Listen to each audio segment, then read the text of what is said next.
Okay, there we are. Sorry, we had to make sure this is a mature audience's thing. And sorry, heard me twice. I just got to make sure everything is good to go. Okay, we are good to go. We've got our live setup here. Okay, make sure my camera's on.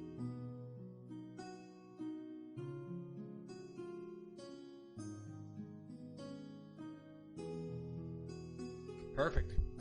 Now the preface was going to be, I'm not going to be able to respond an awful lot during this, so just a heads up, like our, I don't know if our notifications are on or not, but just a heads up, probably going to be a lack of response from me for a lot of this, just because I'm going to be focused on the game.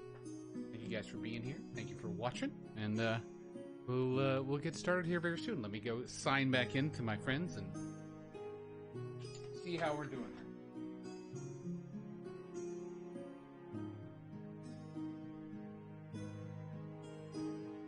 I'm into solo. Hello? Hello? All right. The stream has officially started. Ryan, I didn't use your music because it was all previews. I thought you were going to say, Ryan, I didn't use your name. No. We have to... No. I feel like we've established names. First name basis stuff is okay, so... SpongeBob, I talked to Flats. I used your name. Yeah, please don't dox me. I don't think I know your last name, Ryan. Maybe I do. Okay. Maybe that's okay. We'll get to that point. Don't worry. We've got a whole campaign to go. All right. So to everyone who is watching Albert's stream tonight, or in the future, if we are able to record this and get this up on YouTube or something along those lines, we're going to be doing something a little different. I'm taking over. No, we are playing some live D&D tonight. We will be playing Curse of Strahd, specifically the Revamped 5e edition. It is... What's so funny about that? So, I don't get it, Blake. I don't know what you're laughing at. Puns. So we're playing Curse of Strahd Revamped. It is by a whole different slew of authors. The lead design for this was Chris Perkins. He was accompanied by the design team of Adam Lee, Richard Witters, and Jeremy Crawford. All of them were partnered also with a creative consultant team of Tracy and Laura Hickman, who were the original authors of the original Ravenloft adventure. They were brought in to consult for this version of Curse of Strahd. So that is what we're playing tonight. I will be your GM. I am Ryan. I have 8 or so years of experience with D&D and other tabletop RPGs, mostly in the GM category. I have gone through Curse of Strahd a couple of different times before. I have lost track of how many it is, at least once as a player, at least once as a GM. With that said, I will be adding some, I'm going to put air quotes around this, light homebrew elements for this, mostly for the fun of the group here, and also to do some things that normally Curse of Strahd does not do super well. At least in my opinion. I've talked to some other DMs who have some similar thoughts about this, so that is what the homebrew is kind of mostly going to be focused on. And on top of that, like I said, I've been doing this for 8 years. I've been doing this with these guys for a bit. So we do have a number of house rules. If you are a rules lawyer, I'm sorry. There's just going to be things that are different. We're playing to have fun. If we get rules that are wrong, or if we get rules wrong, I'm sorry. If we play with rules that are house rules and we don't explain them in depth, apologies. This is our home game that is also being streamed. So with all of that said, I'm going to pass it over to Albert, and then we can go around the table and introduce ourselves. I'm sure we've all been on this stream before, and this time specifically, what is our experience with D&D? And if you have any, what is your experience with Strahd specifically? Okay, I'll start us off. My name's Albert. You guys know me as TheNoxGeneral, or Nox is totally fine. Today I'm going to be playing... Well, wait, no, we're not getting into the characters yet. You can say the character name, but don't say everything about them right now. Okay. I'm playing Trel Silklord, and I have a couple of games of D&D under my belt. I've played Warlock before. I've played Blackguard before, and this is my first ever experience with Curse of Strahd. Done, like I said, not a lot of D&D in my days, but yeah, here we are. All right. Teagan, why don't you go next? Oh, me? Yeah. I'm Teagan, or T, as I will probably be referred to. I am playing Saelihn the Grey. No experience with Curse of Strahd, but have played Theros under our GM Ryan, as well as I believe one or two other limited campaigns. And last but not least, Blake. Hi, I am Blake. My character's name is Petrie. I've played D&D off and on for probably 12 years. And in that time, I finished one campaign. So, the aforementioned one by Teagan specifically. yes. So, I have a lot of time playing. I don't know how much time is actually like accurate information. So a lot of the info I have is probably wrong. So, and I have no familiarity with Curse of Strahd except for what Ryan and I have discussed lightly about the tarot cards and stuff like that, and the almost fortune telling aspect of the games. You get a little different. It's different each time. Yeah, I'm excited. Yeah.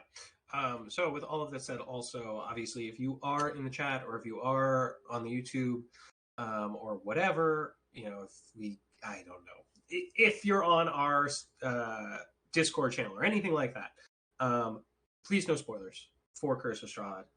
It is a pre-written adventure. There's going to be some stuff in here. Obviously, you can't spoil because I have made it up, as I'm wont to do. But just bear in mind, nobody here besides the person running it has played it before. So please, no spoilers. And don't berate us for rules. I'm going to say that again. Bring it up if it happens. Playing for fun. So also because of that, or because we're playing Curse of Strahd, it is a horror game. It is a gothic horror. There are a number of content warnings that we have. I'm just going to go through all of the ones for the entire campaign first, and then I'm going to talk about the ones that are in this session specifically. And again, watch your own discretion. We have already done a session 0 talking through our own comfort levels and safety mechanics and all that jazz. So warnings include, again, for the duration of the campaign, any of these could come up at any time because it is in large parts improv game. I cannot say for certain when something may or may not occur. So general warnings include, this is going to sound worse than this is, I promise. Child abuse, child death, murder, kidnapping, gaslighting, racism, sexism, torture, mind control, cannibalism, sexual assault, mental illness, animal cruelty, body horror, incest, suicide, drug addiction, and alcoholism. Have you ever heard such a list recited with that much laughter? It's really rough. Everybody's gonna many of those are very, very light. Not that bad. Yeah, it's light. It's just some light incest. Here, when I said incest, right? I'm not sure when that occurs. I pulled this list from somewhere else. It apparently it happens or could happen. Maybe that happened in someone's home game. I don't know. So, specifically tonight, some that we might get into include off-screen child death, some general horror stuff related to blood, cults, ghosts, etc., implied torture, implied murder, potential murder, and potential graphic depictions of violence. So, I'll list all that, and then let's talk about what happened last time in our session 0 / little bit of the intro that we did. Actually, hold on. A lot of activity there. Sorry, I apologize. I had to chase my dog out of my room. All right. Before we get into the recap I'm a of professional. where everybody is, we're going to start with a cutscene to get us into the mood. I'm going to turn on some music here. Let's see if this works. So, no, not that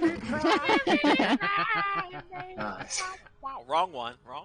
Oh, no, not that one. Oh, sorry, next track. Don't ask why I have those next to each other. So, our story begins. Sorry. Come on. Go ahead. Can we lower the music just a little bit? Yeah. Is it? I can't hear it. Do you have a jukebox tab in your Roll20? Oh. I don't know if that controls. Oh, okay. It's in Roll20. Yeah. I see. Okay. So, yeah, unfortunately, you guys will have to control your own volume, I think, for it. Okay, it's a good volume for me right now, so. Okay. I don't want to be completely drowned out, so T, let me know when you want to. I'm good on my side. Okay. Our story begins with a blazing hearth that crackles and pops with liveliness in an otherwise dreary room, casting waves of light in shades of red and amber. Next to the hearth and lining the walls of this room are shelves filled to capacity with books and tomes, almost all of which are bound in leather covers well oiled and preserved. The floor of the chamber is stone and is concealed beneath a thick, luxurious rug, soft to the touch and woven of red and gold material, the colors given a richness by the light of the fire. Sitting on the carpet in the center of the room is a large, low table, waxed and polished to a mirrored finish. Divans and couches are arranged about the room, large and overstuffed, in a semblance of comfort and luxury, though if there is anything in the room that appears unused, it is these most comfortable seats. Instead, 2 chairs of burgundy-colored wood and padded leather seats and back cushions face the hearth and seem to have seen more use, with depressed cushions and discernible markings on the arms from natural wear. Above the hearth is a huge painting in a heavy gilded frame. The rolling firelight illuminates the carefully rendered portrait of a beautiful woman with dark hair, red lips, bright eyes, and a rosy complexion. All is in order here. Sitting in one of the chairs that faces the hearth and the portrait is a figure who appears to be a male humanoid with long dark hair and pale skin. He is dressed regally with a red vest and a white dress shirt, his pants a black padded leather, and slung over the arms of one of the chairs is a fur-collared cloak. He sits back in the chair, one leg propped up over the other, pushing himself sit at an odd angle, informal in all manner. He does not know how long he's been holding an empty crystal chalice, but when he looks down, he sees that the contents at the bottom are no longer liquid. He has been thinking and staring at the portrait and thinking. The mists have changed, he knows it. He feels it like a wind that is rising just at the edge of his periphery, a tone that denotes the band has begun to strum their instruments, a scent of something fresh rising out of the staleness that surrounds his everyday. As ever, when he has guests, he thinks first of their needs. Someone to welcome them, someone to make them feel at home. He tosses the chalice into the fire and watches as it refracts the light through the room, casting odd and angular shadows across his face. He stands and pulls down the book that sits atop the fireplace. Something has gone wrong this time, he knows it, and it began even before the guests arrived.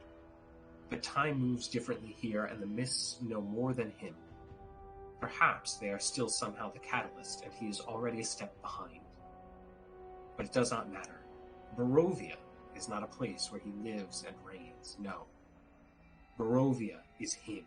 Strahd is the land, and he has guests that need attending to.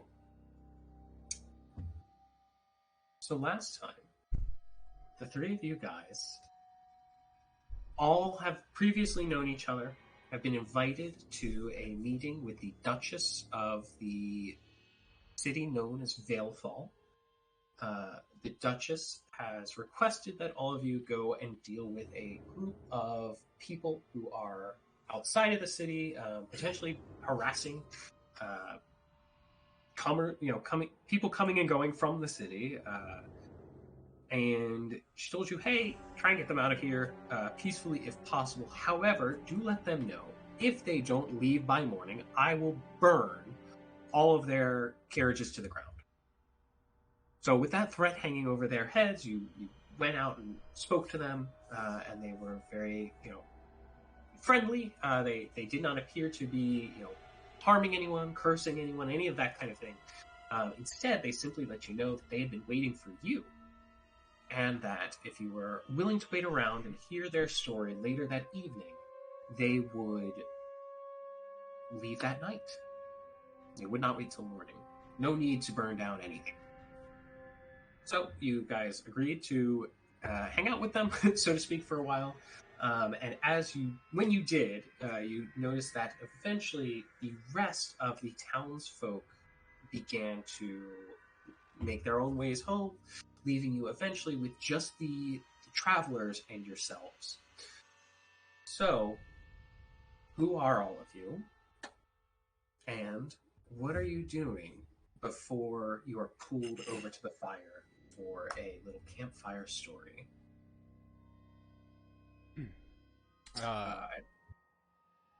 Yes. I don't know who wants to go first, but go ahead. Our man of the hour, our streamer, can go first. I'll go. I'll bite the bullet. So, my character's name is Trel Silklord. He is a goblin conjurer, specifically. And last we left him, he was next to the village elder. He had a glass of wine forced into his hand. It was quite the merry event. The music doesn't quite denote the merriness of which we were partying with. But other than that... Sorry, no, not a cue to change it. No, it is a cue to change it. But he had some wine in his hand and just standing there. Is that all you want? You just want our current position and who we are? You can also, if you don't mind, describe yourself a little bit, what you look like, etc. I'm hearing music twice. Hold on. Tell you. Yeah, there are two music tracks playing. How ingenious! How do you? That's exactly what you'd want. If they you should, go to right? the, if you go to, Yes.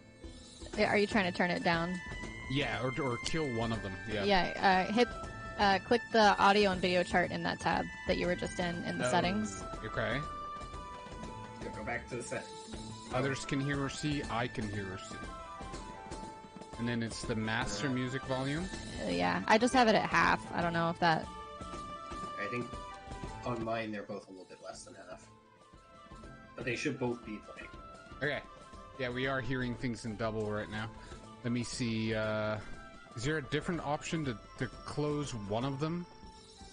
I can stop one of them, but one is music, the other is like forest ambience. It is not music both times. Let me stop them both and start them both. Sorry.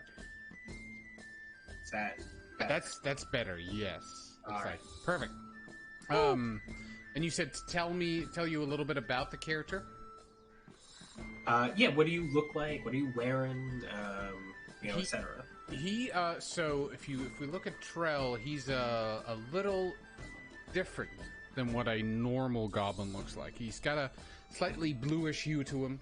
And that's because he grew up in a there it is. He grew up in a mage's tower. So where he was tested for his magical acumen. And he was found to have been pretty acute with his magical abilities. Eventually he had to flee that tower for certain reasons, and because basically the master of the tower was this evil overlord just trying to experiment on these lesser creatures, or what he considered to be lesser creatures, which were goblins. Anyway, Trel escaped from there after attacking said mage, and left for a life of adventuring after that. so to speak. He is in search of his missing clan because he was taken when he was very young. Okay, and that's him. Okay, yeah, that's plenty. Okay, Nice. so let's go next. I'll go I'll go. next. Oh, Going- she'll go next. Yeah, I'll go next. I'll go. Go now, You please. can roll for it. So, as I said, my character's name is Saelihn the Grey.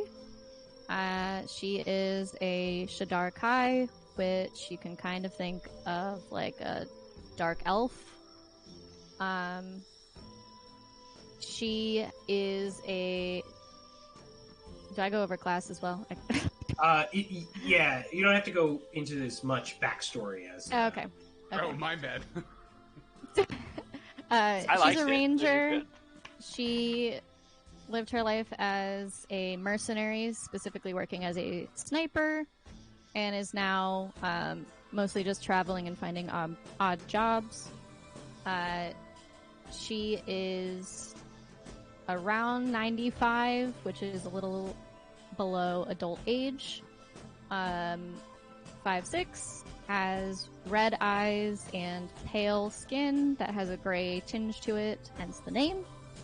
And her hair is a black color. And where is she in this moment? And she kind of worked her way into the crowd. She's been drinking around the campfire with various people. Okay. Wait, now you can go. All right. This picture is great. This is a 1-for-1 scale likeness of Petrie. So I am Petrie is a Kinku blood hunter. Kinkus are like a flightless bird class. And blood hunters are we use blood magic to attack things and imbue power into weapons and stuff like that. Teagan. Albert's sorry, I was just gonna say Albert played Dragon Age, so good reference here is Grey Wardens. Definitely has some Right. similar vibe. He is about 20 years old, but that's like middle-aged almost for a Kinku. They don't live to be too old. He's also fairly short at just under 4 feet tall. He's also got not a staff, but a longsword attached to his back. That's basically as long as he is. But nice and sheathed right now. And he's currently like walking around the perimeter of the camp and having a drink. Okay. Perfect. So, and Albert, you can just click out to the side and where you want to dismiss the image. So, with all of that, you guys are kind of ushered back to each other, again, you find yourselves surrounded by just the travelers. It is just them. None of the townsfolk are here anymore. And I bring you guys all together. Trel, probably most especially Stanimir, who is the leader of this group of people, who you guys have learned at this point. This is the Vistani. He has kind of pushed you over to a seat by the fire, and then calls your two companions over as well, Petrie, Saelihn. Both of you guys are kind of like, you see this kind of older dude, pulls up both his hands and is just like, come, we must speak now. And once you guys all come over, he kind of quiets everyone who is playing music at the moment. No, like literally, I mean, it literally has been a party up to this point. Like, Right. when he brings you guys all over, he puts his hands up and out, and the music stops. Well, now it's eerie. Yeah. Can I check insight real quick? Because I'm freaking out. Yeah, go ahead. All right. It's all been a ploy. We've called you over here to kill you. No, I'm just kidding. Yeah, go ahead, roll insight. 12.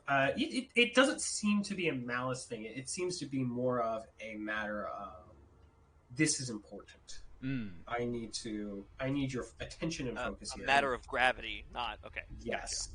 And in fact, Stanimir fills his mouth with wine and then spits that wine into the fire. And when he does, the flames roar in front of you and turn from orange to this kind of pale, ghostly green. As the flames here dance and sway, a dark shape begins to appear in the bonfire's core, actually creating this like shape and image inside the fire itself. And he begins to speak. We come from an ancient land whose name is long forgotten, a land of kings. Our enemies forced us from our homes, and now we wander the lost roads. The dark shape in the fire takes the form of a man being knocked from his horse and a spear piercing into his side. One night, a wounded soldier staggered into our camp and collapsed. We nursed his terrible injury and quenched his thirst with wine. Because of our efforts, he survived. Yet when we asked him who he was, he would not say. All he wanted was to return home, but we were deep in the land of his enemies. We took him in as one of our own and followed him back toward his homeland. His enemies hunted him. They said he was a prince. Yet we didn't give him up, even when their assassins fell upon us like wolves. Deep in the bonfire, you see the figure standing with sword drawn, fighting off a host of shadowy shapes. This man of royal blood fought to protect us as we protected him. We bore him safely to his home, and he thanked us. He told us, I owe you my life. Stay as long as you wish, leave when you choose, and know that you will always be safe here. The figure in the dancing fire vanquishes its final foe, then turns and for a moment appears to evaluate the three of you sitting around the fire, before it disappears into a cloud of smoke and embers, and the fire itself returns to a plain reddish shade. Stanimir's face has become a somber mask as he relayed the story. A curse has befallen our noble prince, turning him into a tyrant. We alone have the power to leave his domain and usher people back into it. We have traveled far and wide to find heroes, such as yourselves, to end our dread lord's curse and put his troubled soul to rest. Our leader, Madame Eva, knows all, and all that shall be. Will you return to Barovia with us and speak with her? For how much money?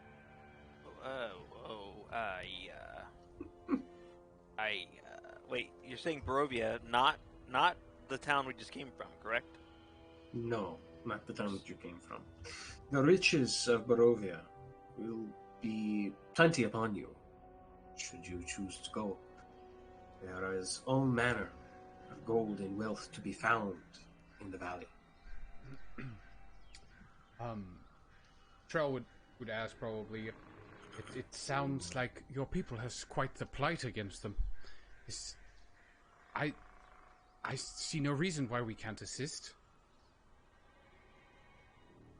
Very well. As I said, we are planning to leave tonight.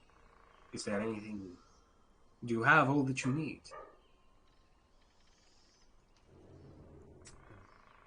Are there places to... He's like ready to go. He's like, come on, let's go right now. Sorry, say again? Good then. Petrie will put his bag up and stand up. Yeah, I guess Trel asks, are there places to get provisions along the way, perhaps? Or there are all manner of shops inside Barovia, though I will admit I would not recommend that you spend your money at the villages. Instead, If you are ever in need and we are not with you, then seek us out. And we have items. We go to all manner of places. And you can simply buy from us or from Madame Eva's troop or so on and so forth. Also, I just want to share with you all an image of what this looked like. Nice. You guys see this that? is what the story looked like.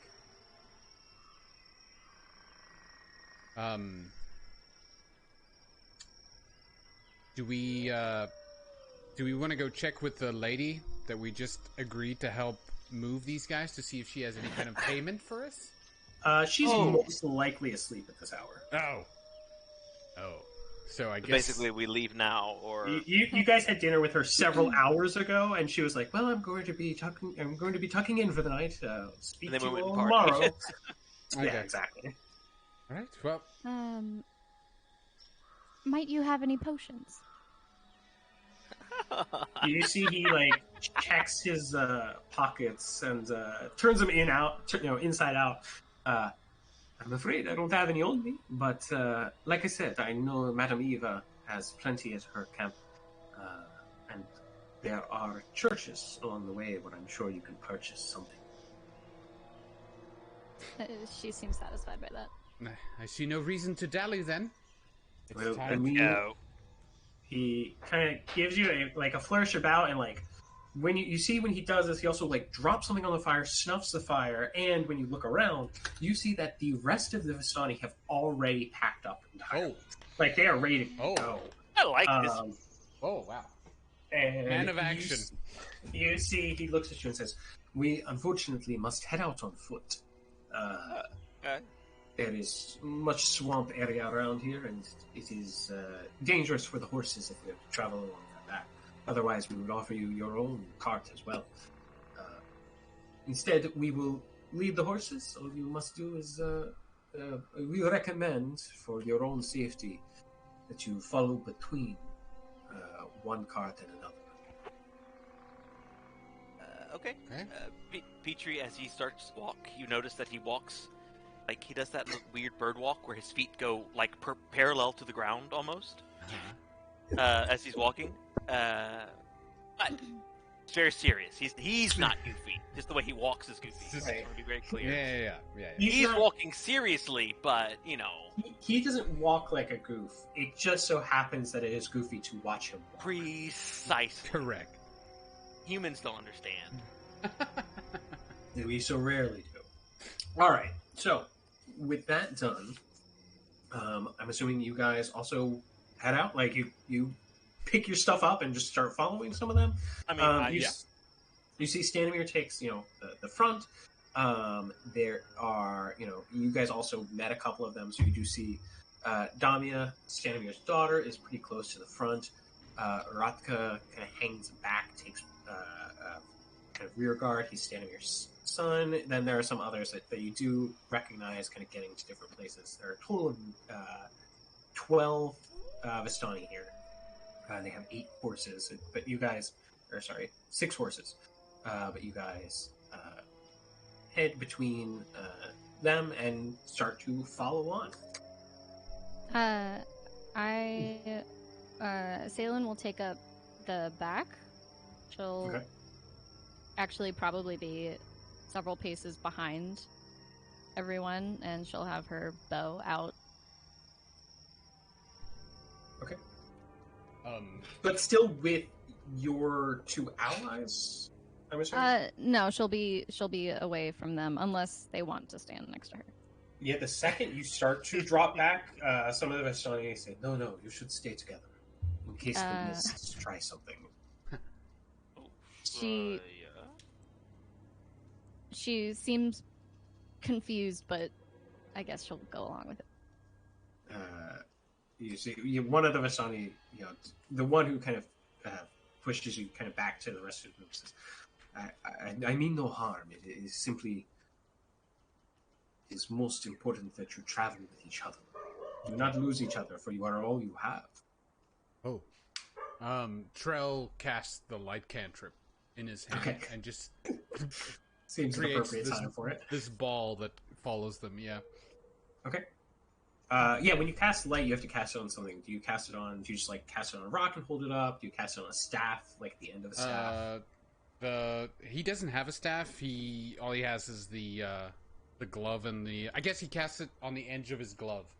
So he brings out this glove with the orb embedded in it, and it just lights up. Just has to hold his arm up the whole time. Yeah. It's like, and an hour in, he's like, this was a bad call. Well, he doesn't walk highly, like saluting. He walks, and then he puts his hand down next to him. If there's something interesting, he holds it up like a flashlight. So you do notice. Can you hold the light up? I can't see. Yes, Trel and Saelihn have dark vision. Unfortunately, Petrie does not. So Petrie does actually need your light. I mean it literally. You laugh again. So you guys do follow on after them, and after you get rebuffed, Saelihn, when you try to drop back, you do notice that the fog begins to pick up, and in fact, a kind of storm begins to kind of encroach on the horizon. You begin to hear like distant rumbling of thunder and rain, though it doesn't seem to be, you guys are not getting rained on, but it sounds as though it is very close. And though you follow the instructions of the Vistani, traveling behind their carts and horses for an indiscernible amount of time, the fog inevitably closes in around you. And before long, you find it difficult and then eventually impossible to see the lights that they carry ahead of you all. Oh. As you press on, you find eventually the fog clears just enough to see a stretch of muddy road. The area stands in a clearing of the woods, a glade maybe 200 feet in distance before the fog closes in on the far side. The road is clear of tracks, and along either side a small drainage track runs with dirty water. Standing alone in the center of the clearing is a large 4-story house with 2 balconies on the 3rd floor, one facing the front of the house, the other facing the back. Standing out in front of the house, there are 2 children, one of whom is crying. The other, slightly taller, and appears to be attempting to soothe the first. And this is what they look like as you guys kind of come down the road to see them. That doll is really creepy. Yeah, it's a little unfortunate. I don't think that's the only creepy thing about the picture. I'm not gonna lie. Saelihn would probably march right up to them and crouch down. Ask him where the money is. Yeah, as you last time. As you begin to approach, the girl attempts to shush the boy, and then turns to you, and like as soon as you get within like grabbing distance, unless you try to back away, kind of goes to grab your like pant leg or something. And says, "Please help! There's a monster in our house!" And kind of points back to the house. You see that this house has definitely seen better days. Its windows are dark. It has a gated portico on the ground floor, and there's a rusty gate that is slightly ajar in front of that portico. The house itself looks as though it is abandoned in a lot of ways. It is shocking to see these kids out here. And I'm trying to think of a good way to describe the house. It is. I put in our touch points that Fall of the House of Usher is a touch point for Curse of Strahd. Here, most especially, you get the vibe that this house is old and grand and has definitely seen better days. And also, I do want to shout out that this is a James RPG art image that was pulled for this. So, shout outs to them. That is, she grabs you. It's like, please help, there's a monster in our house. She looks down at the boy and thinks of Petrie because he's also short.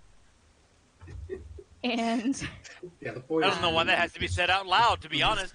Why are you saying this out loud? Why are we Petrie is saying this in maybe front of as each tall other? as the boy. and she just nods and starts walking past them towards the house. I'd like to do an insight check just to see, there's something, if there's something going on. Maybe like this is a hallucination or a vision from a past or something like that. Sure. If the children are actually here. Yeah. Whatever you. I guess insight could work there. Investigation, maybe. Either one, yeah. Yeah, go ahead. Roll one of those. Either one of those? Okay. They're both... you can do Arcana as well if you think that this is some sort of magical situation. Yeah, okay, I'm going to roll Arcana. Oh. Okay. 11. With an 11, well, notably, the Vishtani are not here. It's just the three of you. Mm-hmm. So you think about what the Vishtani said when it came to the fog, and your best guess is something about the fog has brought you here. Now, is this real? Is this not real? Hard to say with anything that's happened this night. You definitely feel real here, and these children definitely look like they are concerned. And in fact, as you're trying to be like, is this real or not? The girl looks to you and Petrie, who did not rush up, and says, please help her. Our little brother is upstairs in the nursery. He's still in there. We didn't get him out. You said upstairs, on the top floor? On the third floor in his room.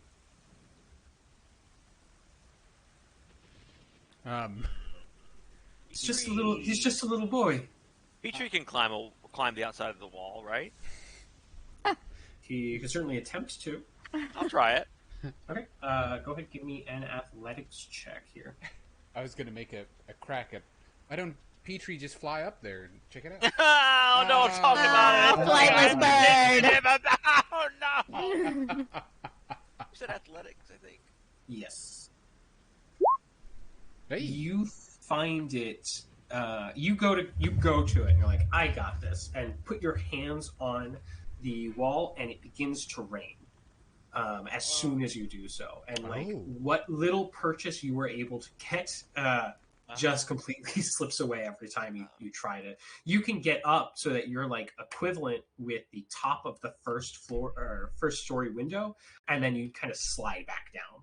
Okay, I'll walk back kind of dejectedly towards Trel. Just go, don't say a word, and just stand back in front of the kids. I put my hand on Petrie's shoulder and I say, worry not, I think there is something magical with this mist. Something strange. Both of the kids duck into the portico right away. They're just like, it's raining! Oh no! Follow the children. I go. Why is rain more scary than a monster? The portico is not in the house. Think of it like a patio, basically. You can kind of see it in this image too. It's like this. It's almost like a garage in a way with like a gated front. So they duck in. But when you do are like, if you say something about the monster, like, oh gosh, the monster, and then they both like turn to like leave and then look and see the rain and then like stop and then just like clutch their head. Like the girl clutches her head. The boy begins to cry again. She's no, it's okay. It's okay, Thorn. Don't worry. And then looks to you guys and says, the nice people are going to take care of it, right? Yes, certainly, children. Don't worry. I think I might need some help. Thorn, is it? Thorn? Yes, he's Thorn. I'm Rose. Hello, Thorn. I'm going to need something from you. He looks at you. And he holds out his hand. Toy. Actually, he's gonna kneel in front of Thorn and be half his height. Yeah. Be like he's talking to a child. I'm gonna need that doll. He looks at the doll, looks at you, and says, no. Kind of like it, clutches it back. I'm scared to go inside. If I don't have the doll, I don't know if I'm going to be able to do it. What Go on. Saelihn turns around and glares at Petrie.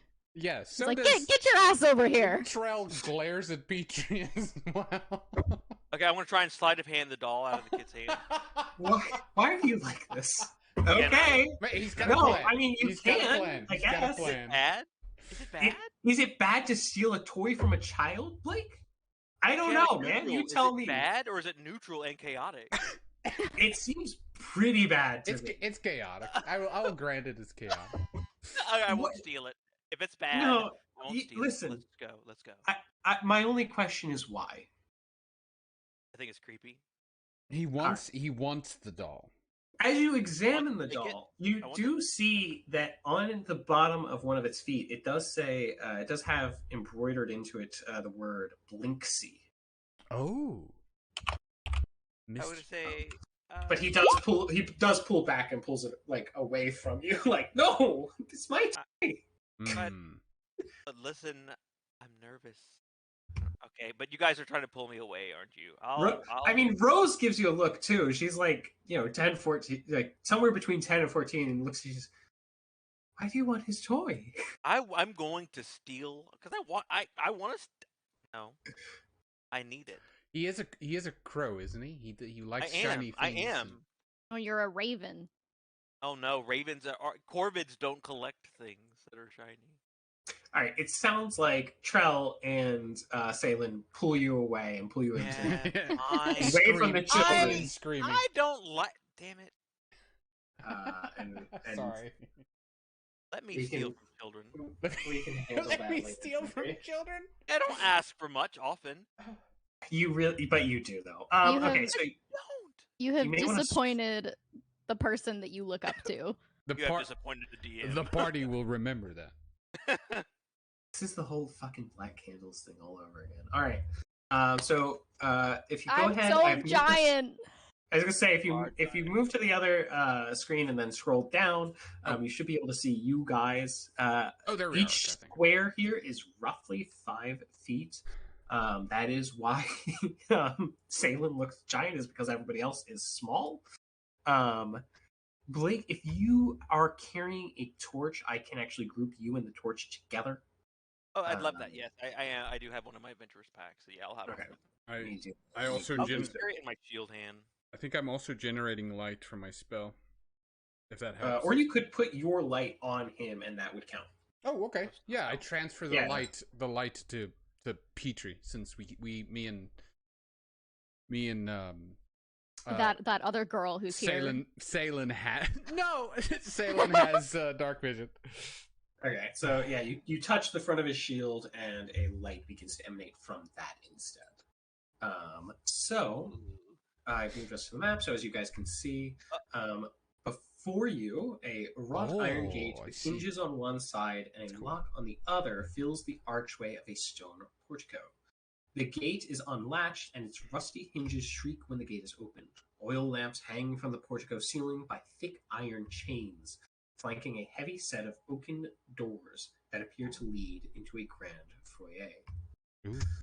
Which is what that door is. So you should be able to. The kids are just off the map. Okay, good. They're not like they're in the portico. Okay. Yeah, no, they're in the portico. I don't have tokens for them because I don't want to put tokens on the map for things that I can't put in harm's way. Yeah, I just wanted to make sure that it wasn't like the children don't. Yeah, the children don't vanish. No. Because they're, who knows what they're real. Yeah, they're real children for sure. As Priceless puts in the chat, this all seems very legit. So fun fact, Roll20 does now have door options, so you should be able to, as you see, Blake is able to click on the door, open it, and move in. So you move into this next room, and find, hanging on the south wall, which is on the right wall from the entrance of the foyer, is a shield, emblazoned with a coat of arms, a stylized golden windmill on a red field. Ooh. The shield is flanked by is flanked by framed portraits of stony, gray-faced aristocrats. mahogany-framed double doors leading from the foyer to presumably the main hall are set with panes of stained glass. As soon as Saelihn crosses the threshold into the building, the door closes behind her and shuts you guys into the house.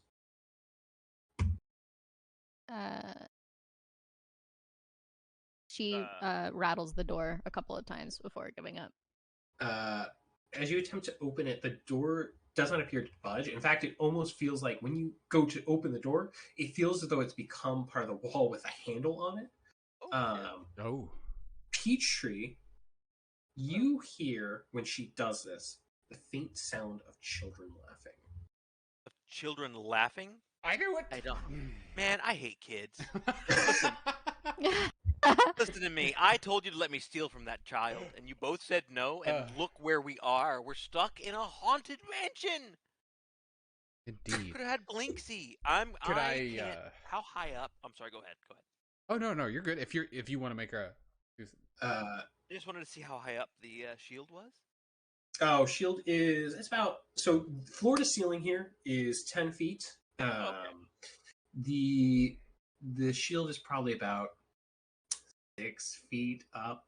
It's like a human. None of you are human, but it's about a human's height, shoulder height for a human. Okay. If you were a regular person walking into this room, you could turn to the right. Shield is eye level with you.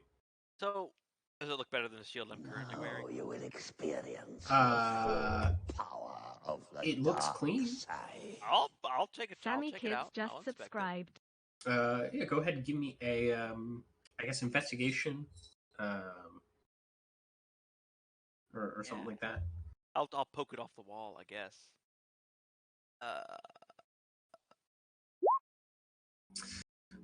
It is a 18 investigation. It's a nice shield.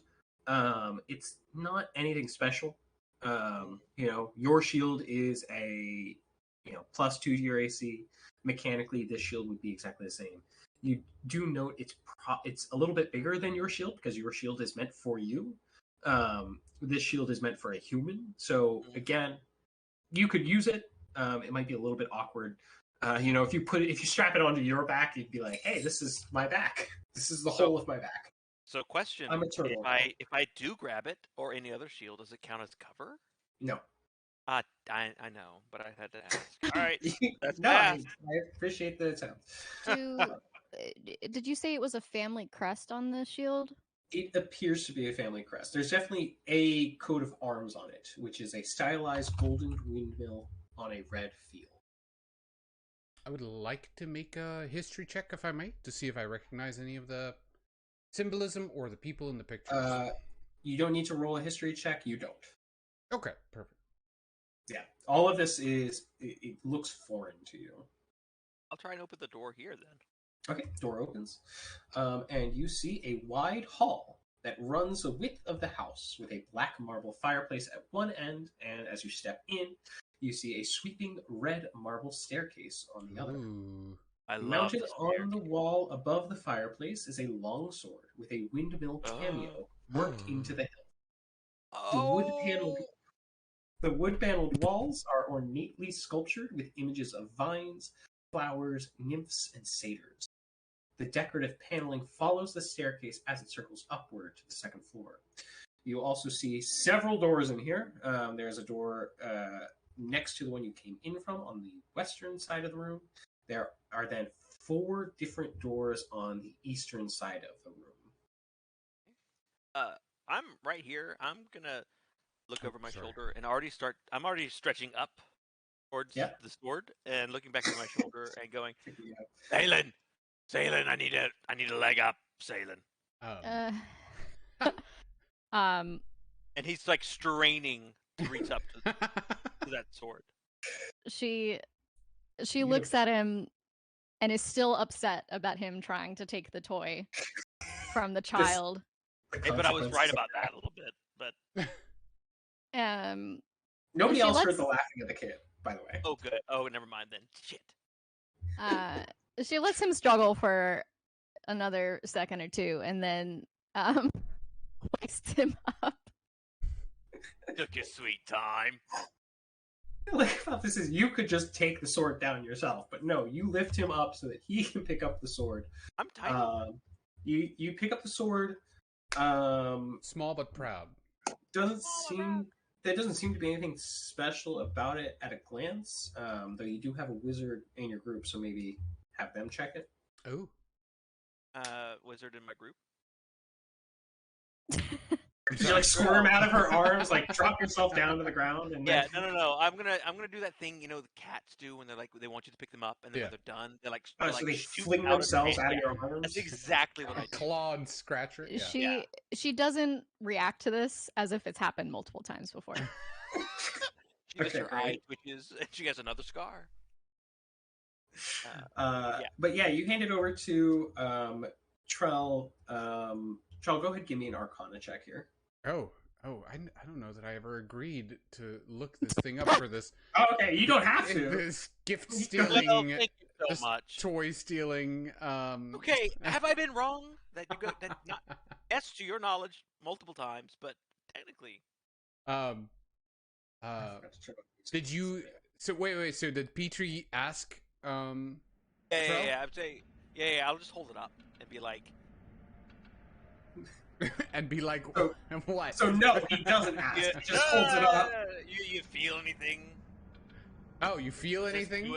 Does this do it for you? Does this do it for me? Alright, now you can go ahead and make the Arcana check if you agree. Okay.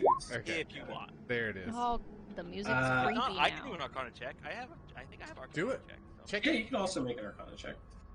Apparently, even with my 5 Arcana, I'm rolling like garbage. How about that? Hey. Oh my god. Yeah, both of you guys are pretty certain that it doesn't have magic. Saelihn, you come in, you kind of look at it. In fact, maybe you just like pluck it from him and No. Touching it. I'm not touching should- it. He stole it. Okay, so you don't touch it, but you do take a look at it. Yeah, nothing magical about this. It's just someone's like it is in the vein of him stealing things from this family. It's just kind of a family heirloom. It's it's chipped in a couple of places. Like it is for show. It's not for fight. I'll toss it to the ground. Oh my god. What? Saelihn will put it back up. Something else to note is that it is incredibly clean in here. It looks very much lived in. Okay. It looks like a maid has been through recently. Well, that's fair. Like, it looks like a nice house right now. Okay, we'll put it back, and we'll put it back the way it was before. Okay, can you boost me back? Hey. Trel would like to call out to see if there's anybody home, so to speak. I mean, I understand that there's strange circumstances to why we're here, but I think that Trel would feel bad about, like, just walking into someone's house, especially if it's as clean, clearly lived in. Yeah, you kind of give a shout, out. Excuse me, hello. Yeah, you don't hear any responses. Okay.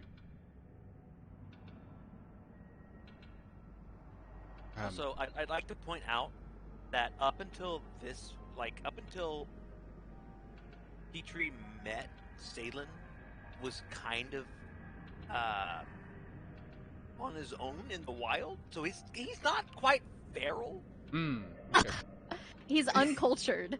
But he's It very sounds like he's a uncultured. little feral, actually. He is a bit feral, but he's just very, very uncultured. Just to give you to give you some understanding. He doesn't understand that just throwing it on the ground is a problem because he's lived in trees. So He's less of an urban bounty hunter and more of a bounty hunter of some. You might also expound on his relationship with Saelihn. Okay, I can speak to that. I need to use the restroom really quickly too, but so as you can obviously tell, Petrie is he looks kind of like a raven. Saelihn happens to be blessed by who? Saelihn? The Raven Queen. What? So, they kind of happened across each other, Petrie and Saelihn. And Petrie is convinced because Saelihn is blessed by the Raven Queen. He's convinced that she is also a Kinku, which he's never met before.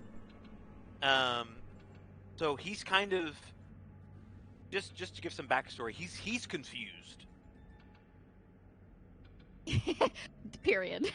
It sounds like he's confused. Full stop. Done. And it is. Yeah, Confused. he's Okay. confused. He got stuff going on. I'm gonna use the restroom. I'll be right back.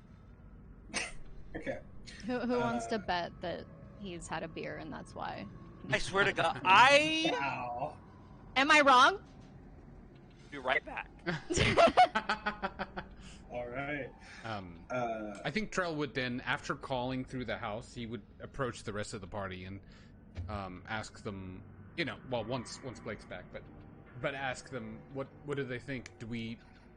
Shall we go upstairs? Should we look through these rooms?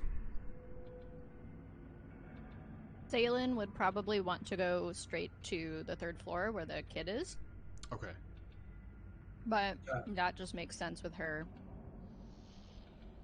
priorities, I guess I should say. Sure. And Saelihn, while all of this is going on, are you doing anything? Are you like inspecting the room? Or are you just like kind of antsy to like march up the stairs?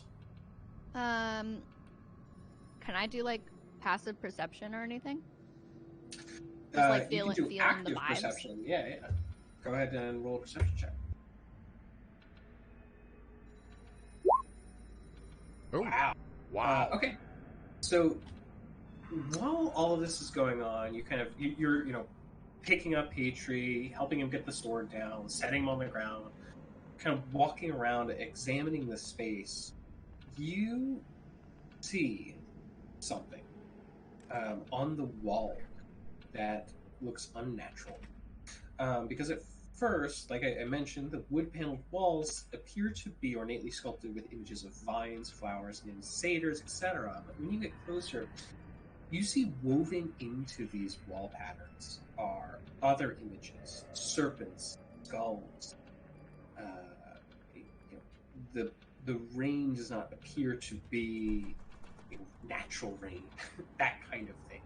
You see, it looks like occult imagery. Okay. And you hear with the 21, it sounds as though something is also happening beneath you. Beneath. Yeah. But like a distant, like a... It's like you can hear when something has shaken from an earthquake, where it's happening all the way down in the mantle, but you can kind of feel it here.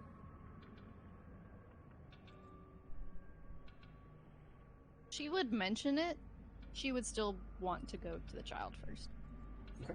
I think Trel would also mention then that he detected some magical essence within the fog outside. I mean, I guess I already did for Petrie. So that's Petrie. Okay, so you guys head upstairs then? Yeah, I have no problem with that.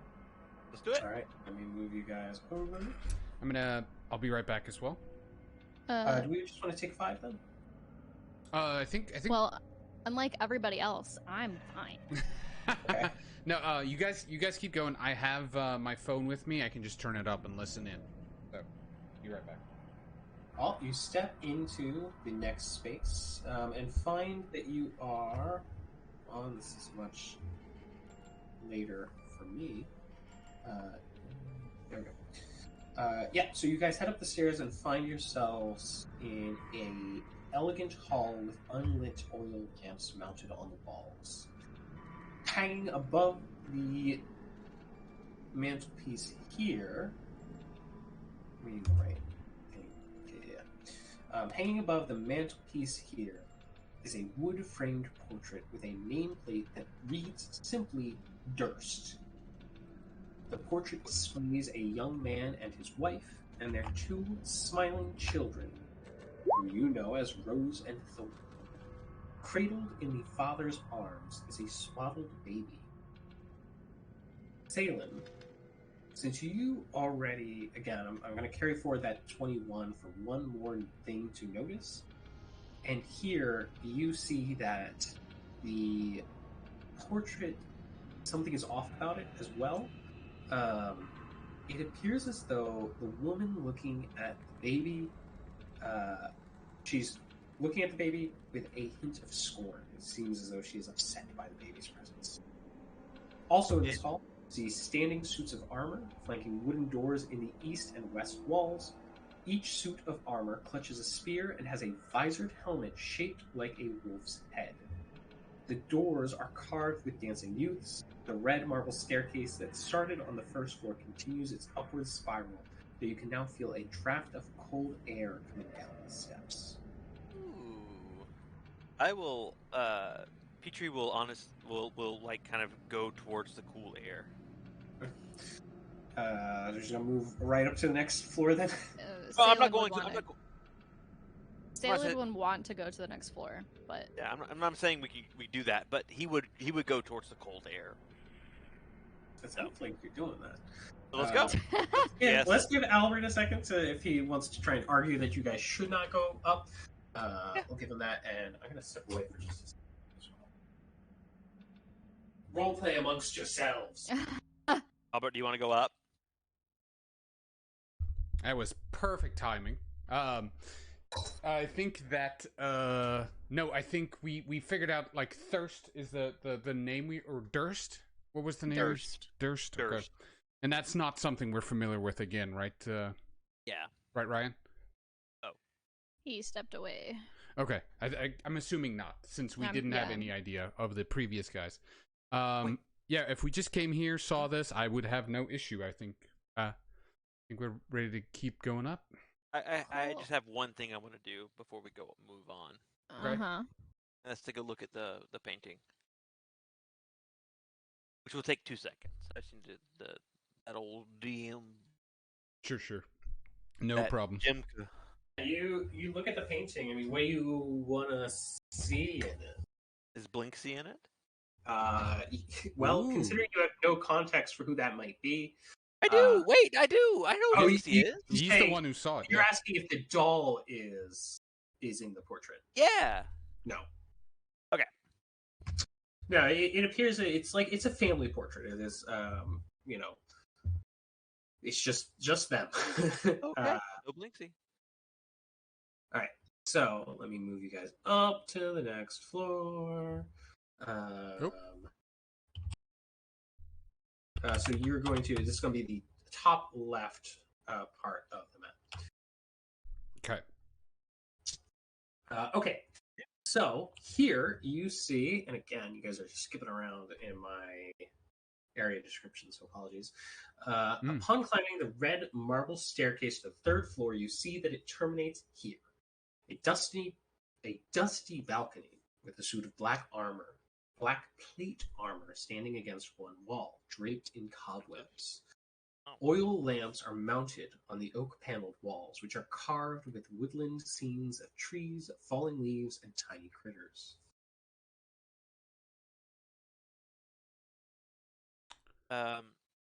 Do we hear the sound of a child screaming from any direction? You do not.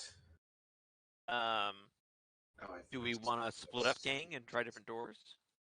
I'm sorry. Do I want to do this in character? Should we split up and try different doors? Hold on. Is that where you guys actually are on the map? Yeah. I just kind of spread out. Yeah. Okay. Before anything, how do you guys start to talk to each other? Hey, where do we go? What are we doing here? What's going on? Saelihn, you notice the suit of armor shifts and moves and is going to attack you. Oh! Nice. I am definitely the person who should be in battle. Yes, that is me. Yeah. All right. So, give me a second. Let me go ahead and pull up our turn order tracker. Boom. There it is. And you guys should all roll for initiative, though. It will be going before any. It will be getting a surprise attack on you. Make sure you click your token before you click Yes. initiative. Please select your token before you roll for initiative. Oh, what? Oh, whoops, my bad. What? You said that right after I called it. Where? So I'm 22 right now is my initiative. Okay, give me a second, and I will. Sorry, my apologies. And then Blake pulled ask the torch. This is going great. How did I do that? Wait, what? How? No. That's amazing. It's incredible how well we have been doing. Can you tell we've been doing this for some time? All right, you guys should be able to fill in your own things here. Why are your tokens not named after your characters? What a tightly wound ship I wrote. All right, come on. Edit. Why can't I edit you? Can you guys update your own character in the turn order or no? It looks like the tokens Yes, are I can. named. Yeah. Okay, so I saved my roll, 22 there. Boom.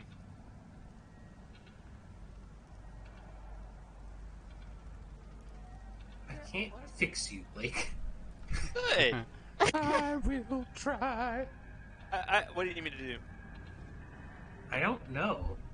I can't. I can be mini. I'm good. Oh wait. Oh, I know what's going on. Let me ungroup you. Then I can change your name. We will get better at this. Viewers at home. Your Probably. discretion. It never gets better. That's the secret. It's the secret. Ow. And it's almost always our fault, not yours, Ryan. I'll take that. All right. Now let me go ahead and roll for this guy here.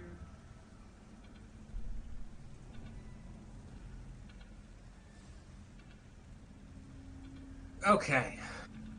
Now let's get this in order. Trel, you are not up first because it's going to first try to attack. Surprise! Yes, with a surprise round. This is what I wanted. Oh no! Is it a crit? Ryan, if you immediately crit on me, like you did during our last campaign, I'm gonna come to your house and fight you. Okay. Well, I guess I should expect visitors because it does put on you.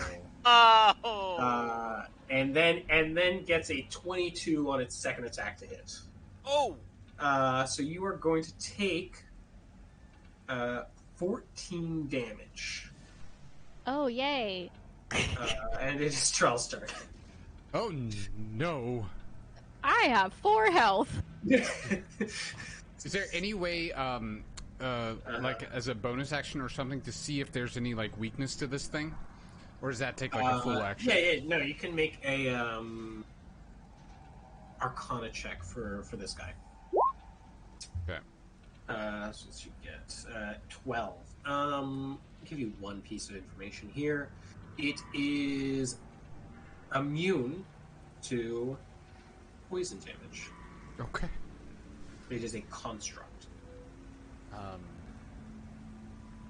So, if you move left, Trel, and Yeah. I move left. Oh, backstab Flanking. and flanking stuff. Yeah, I'm okay with that. I will cast. No, mage armor is going to be an action to do, so maybe I'll just attack for right now. So I'm going to go in to there to get a clean shot at it, and then I'm going to just swing my dagger at it at first. Okay. Go ahead, swing that dagger.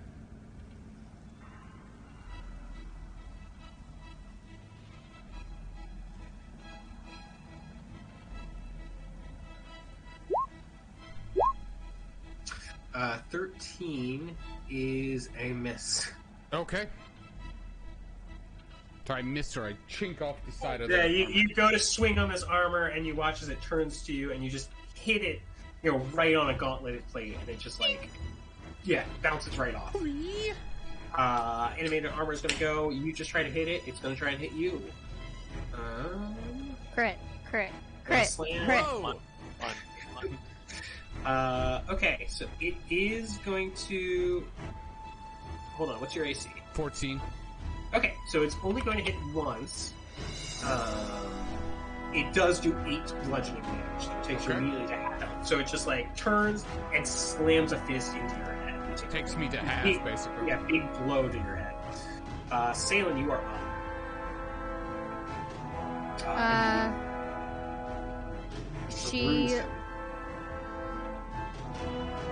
She at first looks shocked, and then is very angry. Yeah. And pulls her spike chain from her side and lashes it towards good old pseudo armor. Okay.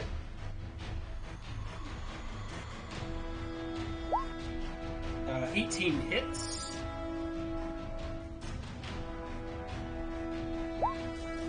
And then you do 5 damage to it. So you hit it, and you connect, and you feel it like takes the blow. So you like swing this chain around, smash into it, and leave a like chink in the armor. Petrie, you're up. Right. He will step right here, and he will. He has his longsword, and as he pulls it off of his back, it will actually. He's stored it kind of vertically along his side, and it cuts along his spine as he pulls it out of his sheath. And his sword is wreathed in like a blue, almost like not quite electricity, but it seems to like thrum when you're near it. And I will swing. All right. I hold on. I do take 1d4 necrotic damage first, so I take 4 necrotic damage. Of course. My only good roll for the night, guys. 1, 2, 3, 4. Everybody had TBK on their bingo card, right? Alright. TBK win first combat. So he does 8 damage plus another 1d4. No. That's an 8 to see if you hit. Oh, I'm sorry. You're right. Let me double check. That is what you rolled. Yeah, you rolled a 3. So you swing at it, and it. Oh, I have advantage. Oh yes, you do have advantage because of flanking. Good call. Go ahead and roll again. That was a 3. This is a 20. Hold on, give me 1 second. Get that 20. Okay, so with a 10, you go to swing down on it, and it just catches your sword in one of its gauntlet. Oh, gosh. Trel, we are back up to you. Is there disengagement to this? Yeah, you can disengage as an action. Now, my character can disengage as a bonus action because of a goblin, because I'm small and nimble. Okay, you can disengage as a bonus action. Everybody else can disengage as an action. Okay, perfect. I'm going to disengage backwards one, and then I'm going to cast Magic Missile on this thing. Okay, go ahead and roll damage. You watch as it kind of automatically begins to fire and pierce. So it is, you roll 3 times. Oh, I got to roll it 3 times? Okay. Yeah. The viewers at home, you're going to see That some is amazing 3, rolls. 4, 2. It's a total of what, 9? 9. Yep. Okay. Yeah. So you chink chink chink hit it 3 times. Kind of slams into the armor with this force damage. It still appears to be. It definitely looks like you hit it, but it does appear to mostly be okay. And it's going to turn now, and or it doesn't turn because it's still holding your blade in one hand, Petrie, and it is going to try and punch you with its fist. Oh boy, that is going to hit you once for 5 bludgeoning damage. But you do see as it goes to, take its hand off of your sword and punch you with that. It just takes too long, gives you too much time to react to it. So you only take 5 damage here. That's not bad.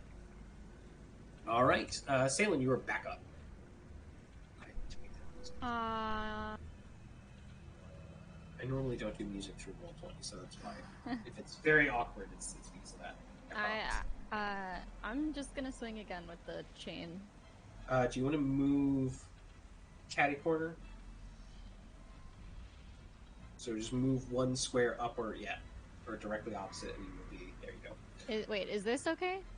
Yeah, because remember, our house rule for flanking is that if there are only 3 party members total, if you are not directly opposite, but generally opposite each other, that still counts as flanking. Okay. I'll be here then, and I'll do my spike chain. All right. Do it up. You have advantage. And don't forget, all of you guys do have advantage from... We start every session with advantage. But 22 hits. You mean inspiration? Yes, that's what I meant. Oh, okay. So don't forget you have a point of inspiration for it. 7 damage. Okay, it's starting to look a little beat up as you slam your chain into it again. You get a good dent in on its back, which is turned to you. And good stuff. Petrie, you are up now. You see it's like hesitating as it looks between you and Saelihn, and with a 17, you are going to miss again. As it just like you go to cut it, it is made of armor.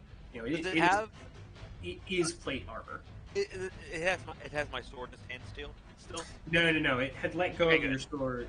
So you. That's all I wanted to know. Yeah. So you go to swing on it again, hit its side. It you don't get a good spot. It bounces off the side of it, and it turns and looks at you, and you see that a fire in its eyes, so to speak. It doesn't have. Always re-roll that, Yeah, and you do have have a lucky feat. But I re-roll with advantage. No, you would just roll a third time. I don't think I'm going to get more than a 17, but why not? Let's use a luck point. Okay. And we'll re-roll. Hold on. We'll do normal and... Hey! There you go. So, as it turns to look at you, and you went to hit it, you go, oh wait, this is a perfect opening, and then punch it, with the butt of the sword in its face. Go ahead and roll damage there. Hey, nice. Oh, damn. Okay. 4. Hold on. Okay. That is 13 damage. Go ahead and tell me. Yeah, 13 damage. I think I had more. Go ahead. Go ahead and tell me how you beat it. Hey. Let's say I swing, but it's kind of tossed me off balance. So my whole character swings around 360 and just barely catches him, and it just shatters in little pieces like Bara when she dies in her ghost form. All right. So you swing into it, and it collapses, and you successfully destroy this animated bit of armor. Hurt, guys. Yeah, you guys are all pretty beat up at this point. We should have bought healing potions before we left town. Oh. All right, where's this stupid kid? I'm gonna yell. All right, you're gonna just press on. Okay. Is there anything else? Could take a short rest, but that is an hour, so it is a question of: are you willing to wait an hour for this kid? Now, you did just get attacked by a suit of armor. Of 4 health. Oh, yeah. Go ahead. Yep. Let's take a short rest. You can heal. Yeah. So you have 2 hit die to spend at the moment, if you would like to. Okay. Yeah. I'm probably gonna go ahead and do the same. I will not. Don't forget to add your con to what you roll. So, I want buff fries. Yes. where is the hit die rolling on D20? So you should be able to, if you've got your character sheet open, Yeah. where it says hit die and then D6 next to it, just click on where it says hit dice. Oh, can I Oh, I re-roll see. that too with my inspiration? Hey. Yeah, I Let me guess. Unconventional use of inspiration, but 7, 8. I'll allow it. I'm back. Okay. I'm back to full, by the way. Thanks. Nice. Oh, Well- fuck. And I reroll that with inspiration. Okay, well, that was worse. Well, I you guess gotta this is take my it. life. You can have my inspiration. Just make sure that you don't go first from here on out. You can have my inspiration. Just take it. No, that's not how that works. Let the is smallest one go first from now on. All right, I'm going to parallel walk my way towards this door. Which door? I want to. Yeah, I just want to you keep see everyone's 2 doors mind. here. keep everyone's mind on the fact that my legs are perpendicular to the ground. Okay, here we go. We're going to go with this door to the bottom. Okay. Go ahead and click on it. You should be able to open it. And you see you open the door to find a bedroom containing a large 4-poster bed, 2 wooden end tables, and a dust-covered wardrobe. Mounted on the wall next to the wardrobe.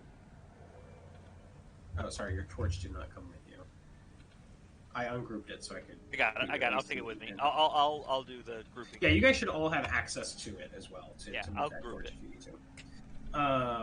Mounted on the wall next to the wardrobe is a full-length mirror with an ornate wooden frame carved to look like ivy and berries.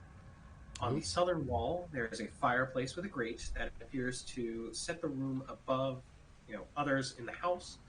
On the opposite wall from the fireplace, there are 3 doors. One leading to an interior room, and a set of double doors that logically seem to lead to the front balcony you saw from approaching the house. The room, as you walk into it, smells of a faint perfume, and though imperceptible from outside the suite, there's the sound of a woman crying coming from the single door. Oh. Saelihn, you are still outside the room. I don't know if that's intentional. I'll be over here, I guess. I want to look at the mirror. Are you sure? Sorry. Not. No. I also want to note that the ceiling here is lower. This is 8 foot high ceiling here. Wow, so Petrie could touch it. And no, still not. As mentioned, the lower floors are all very clean. Up here, everything appears to be dusty. Oh. Them kids, right? I would. Well, Petrie said he wants to check the mirror this is first. Mom and Dad's room. So I'm gonna Mom let and Dad's room. I'm gonna let Blake check the mirror first, but I want to check it for Arcana as well, or anything fishy. Okay. Go ahead and roll a perception check here. Perception. Blake, do you want to go first? No, go ahead. I don't mind. I'm in no rush. Perception. Sorry, my perception's probably not that high. There you go. Hey! Wow. Okay. Okay, Trel. Probably not that high. Yeah, right? I have a So, as you're looking around... You can see through time and space. Particularly, actually, it's fitting. As you're looking at this mirror, you notice first... Hey, you're talking about me or him? Him. His character's placed in front of the mirror. Wait, I thought I was in front of the mirror. I'm sorry. My bad. Well, he is actually in front of the mirror, so... My bad. My bad.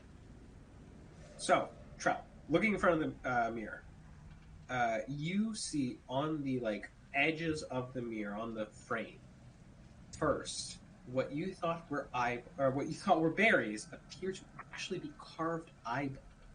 Oh. And more occult symbology in the frame of the mirror. You also see that the wall behind the mirror actually has a secret door. Ooh. Do I see access to the secret door at all?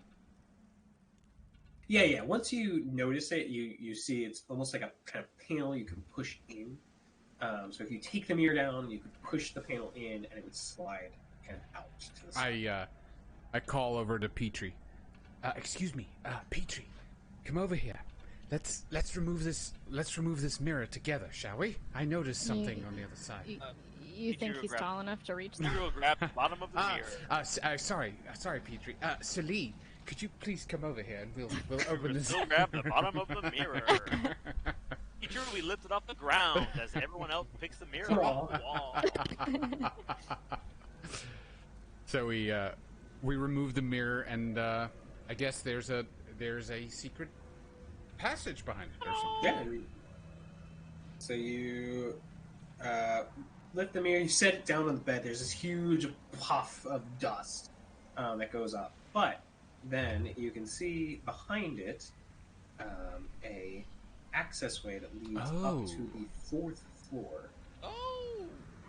There a Okay. baby crying up there? Yeah, but the kid is on the no, third as you floor. step, I was gonna say, as you step into the like space between, Yeah. you hear the same way that when you were outside the room you didn't hear any crying. You step in, immediately stops for you. Oh. Oh. For everyone else who's still in the room, they can still hear it. Wait.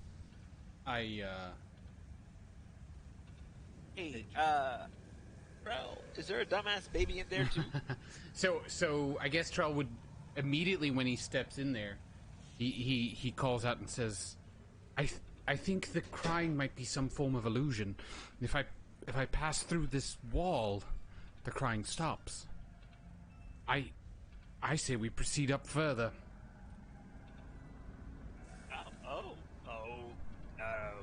Okay.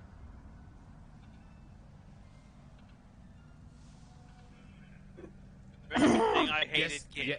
Yes, Saelihn? Do you have... Saelihn seems upset. You can also Oh. make a perception check as you walk around the room, see if maybe you can find maybe closer to the source of the crying, if that is something you're interested in. Sure. Wait, Saelihn's upset. She's upset at the notion that the wanna child keep may be going? fake, Oh, okay. and that I she took a sword to the face for potentially no reason.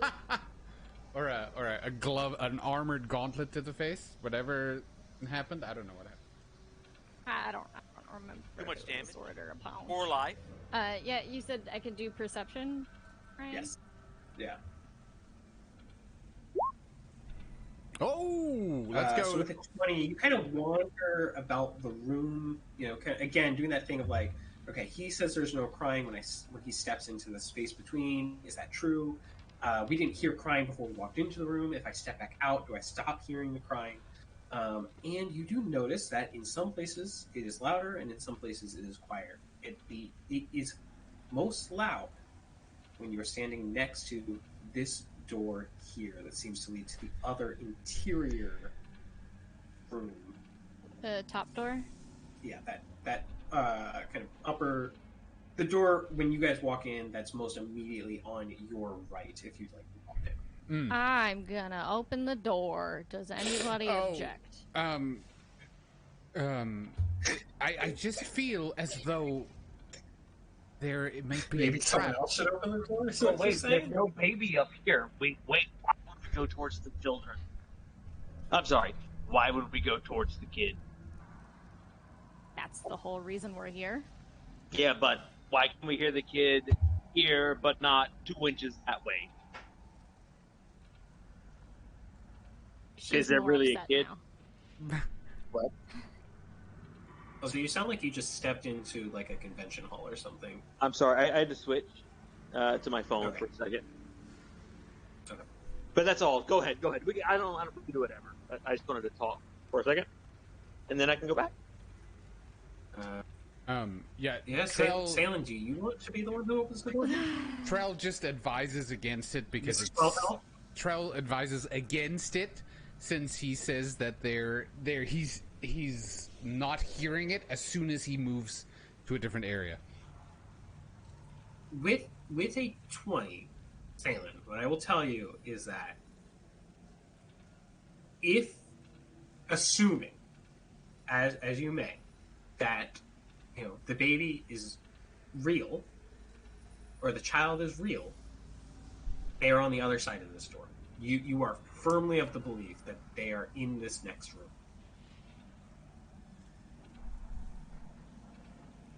She's conflicted because she doesn't want to be hit in the face again. You want someone else to open the No. door, baby? Trell goes, fine, if it'll bring you peace. I walk out here, and the first thing I do is cast Mage Armor on myself. Okay. All right. So I cast Mage Armor on myself. That gives me, my AC becomes 13 plus my Dexterity modifier. So, That is... sorry, let me double check. That would be... 17. So I open this sucker up. Okay. When you do that, something happens. You open the door to see a nursery. The nursery contains a crib covered with a hanging black shroud. And before you can inspect any further, the crying that you heard turns into a shriek. And in the corner where there sits a rocking chair, you see a figure dark and angry spring forth at you. Oh my gosh! Shouting, "You cannot take him! No, not again!" And roll for initiative as the specter attacks. Oh my gosh! I turned can, to Saelihn. Sorry, go ahead. What did you say? Go ahead. I turned to Saelihn and see. I told you. Feature's gonna go, "Bitch, no one wants your kid!" Oh, boy. All right. Okay, so let me go ahead and let's pull up the initiative tracker again. I messed up again. I'll fix it. I'll fix it. Okay. Can I just be the torch? You no? I'm trying to deselect him. Let's see what happens. Oh, you may have to ungroup yourself to be able to select it. Ryan, Double music. Sorry, I gotta turn it down. does a nat 20 for initiative allow for inspiration? No, not with Oh. not the sharing and inspiration thing. Oh, okay. I'm not sad. Do you need me to stop and start it again, Albert? Please, just so we can have the YouTubes be okay. Is that what we're calling viewers? The YouTubes? The YouTubes. My viewers. It's still a little weird. Okay. Maybe it's just this one song. I'll just turn this song on, off, and then do the other one we have. The other one worked great, by the way. Okay. So, let me go ahead and roll initiative for this guy here. I'm 17, by the way. I messed up and didn't select my character again. Alright, give me a second. I'll add you. Okay. So, Lisa 17. Let me go ahead and add that. There. Now, this one is not going to be a surprise because you guys were, I'll say, ready for it. As much as ready as you could be for it. So, Saelihn, you are up first. You see this ghost. It looks like a young woman, not the mother from the portrait. It looks like a different younger woman. Is this ghostly form here? But she is attacking. So, what do you do? A bow Mm-hmm. that I would like to shoot her with. Okay. You're just protecting a baby that you tried to steal, and you're going to shoot her. It's an interesting take on things, Mr. I would like to steal the toy from the child. Was I wrong to do so? Yes. Yes? Okay. 21 hits. Okay, and you shoot your arrow at her. You see it, hits her, then kind of falls to the ground. It definitely, she like reels back. She definitely took damage from it. You get the sense that maybe not all of it went through. And it is the Spectre's turn. Fantastic. She kind of reaches down to you, Trel, and like goes to cup your face and says, "It is too soon. No, I cannot lose him." And is going to try and drain your life and miss. So she goes to touch you, and you like step back, like no, like no, please, no, thank you. Can I RP it with like my magic armor, buffering her away from me? Yeah. You go to touch her. She goes to touch your face, and she like cups something just under it. You can like feel, like you can see this like shimmer of light where your armor is protecting you. Yeah, I like that. I like that. And now it is your turn. Okay, bonus action disengage, hop back, Okay. okay, Oh. and then firebolt, cantrip. Okay. And that does fire damage, correct? Yeah. 17 hits. And then I click it again, right, to see the damage? Or You what do I... click that shows So click where the it says firebolt. Firebolt in Oh, I see. the underwear. There you go. So, okay. Something similar happens when you shoot your firebolt at her, where it, fires at her, it hits her, and you see she like chest kind of goes backwards, like she's being hit physically by it. But you watch the fire like disperses through her form, and doesn't seem to have so much oomph as you would have expected. Oh, okay. Petrie, you are up. Petrie's going to take a step back to the corner of his little sidestep form, and he's going to run and jump Oh, and try and slash down. Superman Monster. punch. Like Oh. an anime. Yeah, anime style. Okay. All right. Are you invoking your blood right again, or no? Blood right stays on until a short rest or a long rest, and then it can We do be take redone each time. So I guess I'll redo it. I do take I guess take 1d4. You don't have to, and that's why I'm asking. It did end because you guys did take the short rest, so everybody else could heal up. It just might make sense to have the additional damage right now against a ghost. Yeah. But what is the damage type, I guess, is worth asking. It's 1d4 thunder, Oh. which typically Okay. isn't something that's like counter. So that's why I chose thunder, because it's like sound. So I'll do it anyway. I'll take 1d4. Alright, go ahead and roll that d4 first. Oh my Good. god. Crit. Perfect. The only crits you'll see, everyone. Another- At home. Yeah. Everybody normal. at home, That's enjoy another. If we like format this as a podcast or something eventually, that was a 4 on a d4 for the amount of damage he does to himself. Okay. Nice. And then we're gonna roll for the attack because we don't know what it is yet. it. Correct. We'll just we'll swing away Meryl. 15 hits. Hey! God. So we'll do that 7 So that's 15 slashing on the damage. attack, 7 slashing damage, and then roll that d4. Hey! and then so 4 4. thunder damage. So Hey! Another full 11. 4 crit. All right. So you watch as you swing into it again. You hit it. You feel this like boom after you like make the connection where the thunder also happens, and again, you get the sense that you've definitely hit it. You've definitely done damage to it. And in fact, this thing looks pretty weak now. Unfortunately, neither the sword nor the thunder damage seem to have the full potency that you would have expected. Okay. Wow. Okay. Saelihn, you're back up.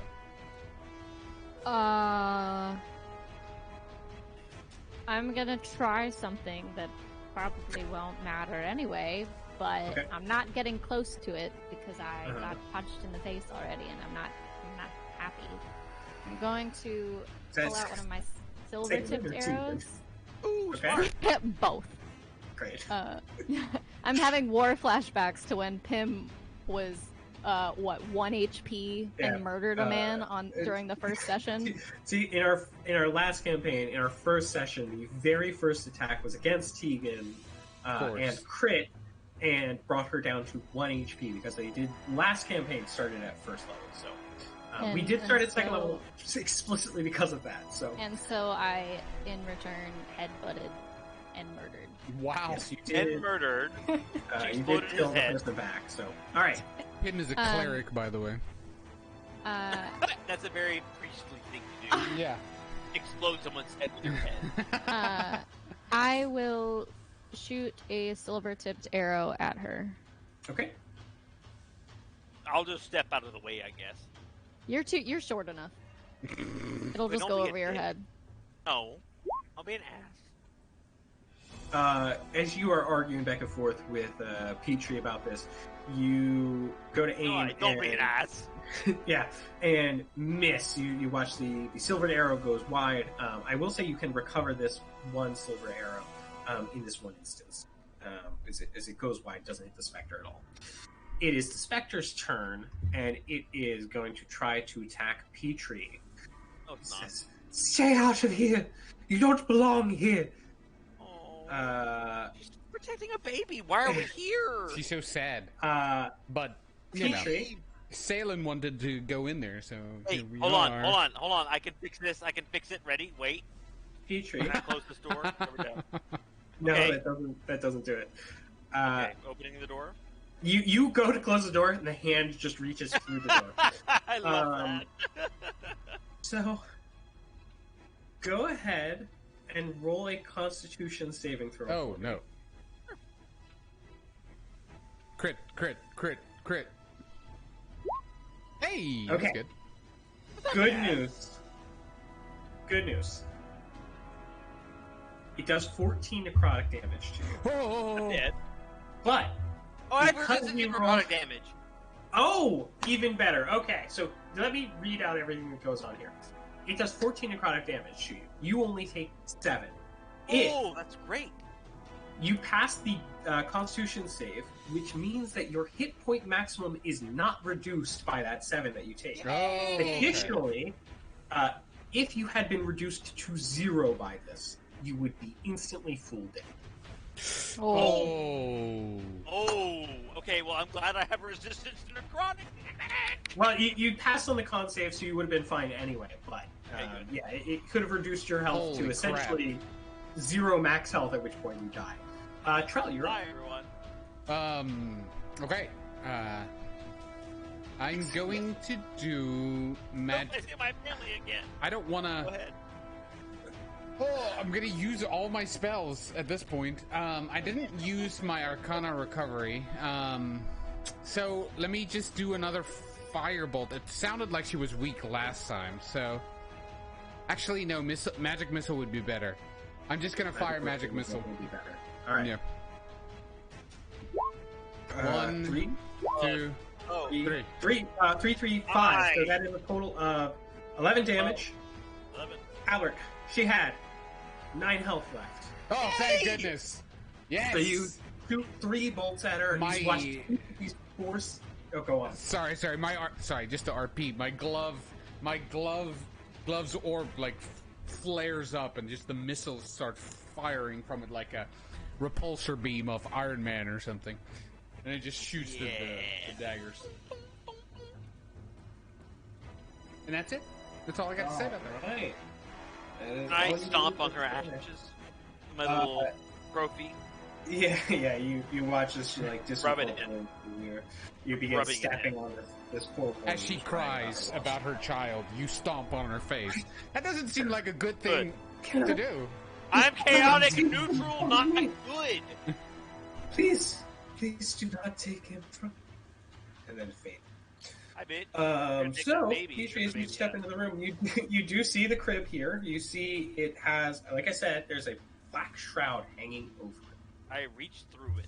Whoa! Okay.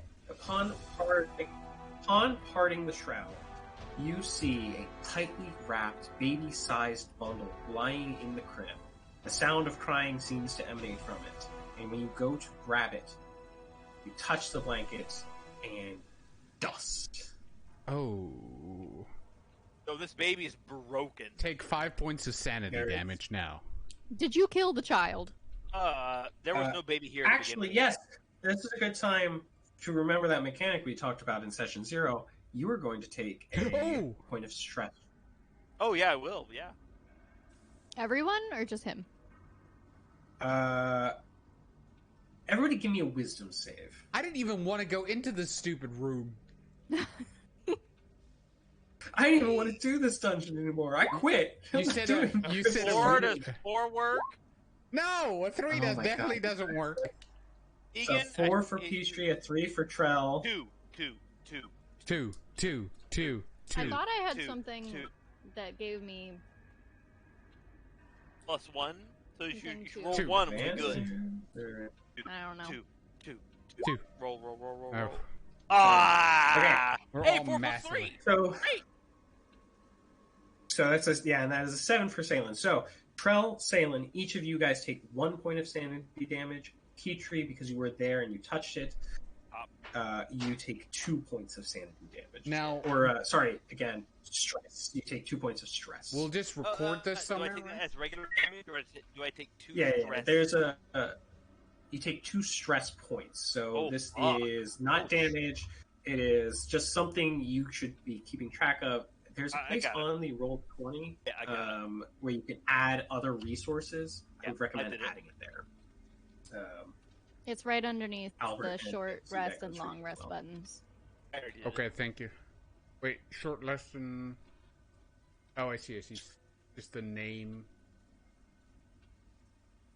So where you've got arcane recovery, in the box next to it, you can name that other resource stress, I see. and then tick it up 1. What is the max? There isn't one. Again, think of it mostly from an RP perspective at this point. We have a question in the chat from Sammy Kibbs. Is stress a part of Curse of Strahd, or is this something y'all are adding? This is a homebrew mechanic. We wanted to make the stakes of the potential horror real for these characters in a way, and stress is part of how we're going to be doing that. So, seeing things that are impossible, seeing things that are horrific, anything along those lines can add stress to a character. Think like Darkest Dungeon, if you are familiar with that video game, or things along those lines where... I have disadvantage on wisdom and con saving throws. When I recover 1 less hit point, and then I have disadvantage on wisdom saving throws for first expedition. Okay, got it. Okay, I'm good. We don't have any resources to heal, and Petrie's almost dead. I'm okay. He is, Petrie coughs up blood. You see, he looks. It is weird too, because you weren't fighting things that like cut you or make you bleed. He looks diminished, in a way, which is hard enough for him considering his size. And I have my 2 cuts on my back, and I've cut my forearm as well. So I'm not doing great. This seems like a counterintuitive class, I'm not gonna lie. I feel like we should have gone into the room, I'm not gonna lie.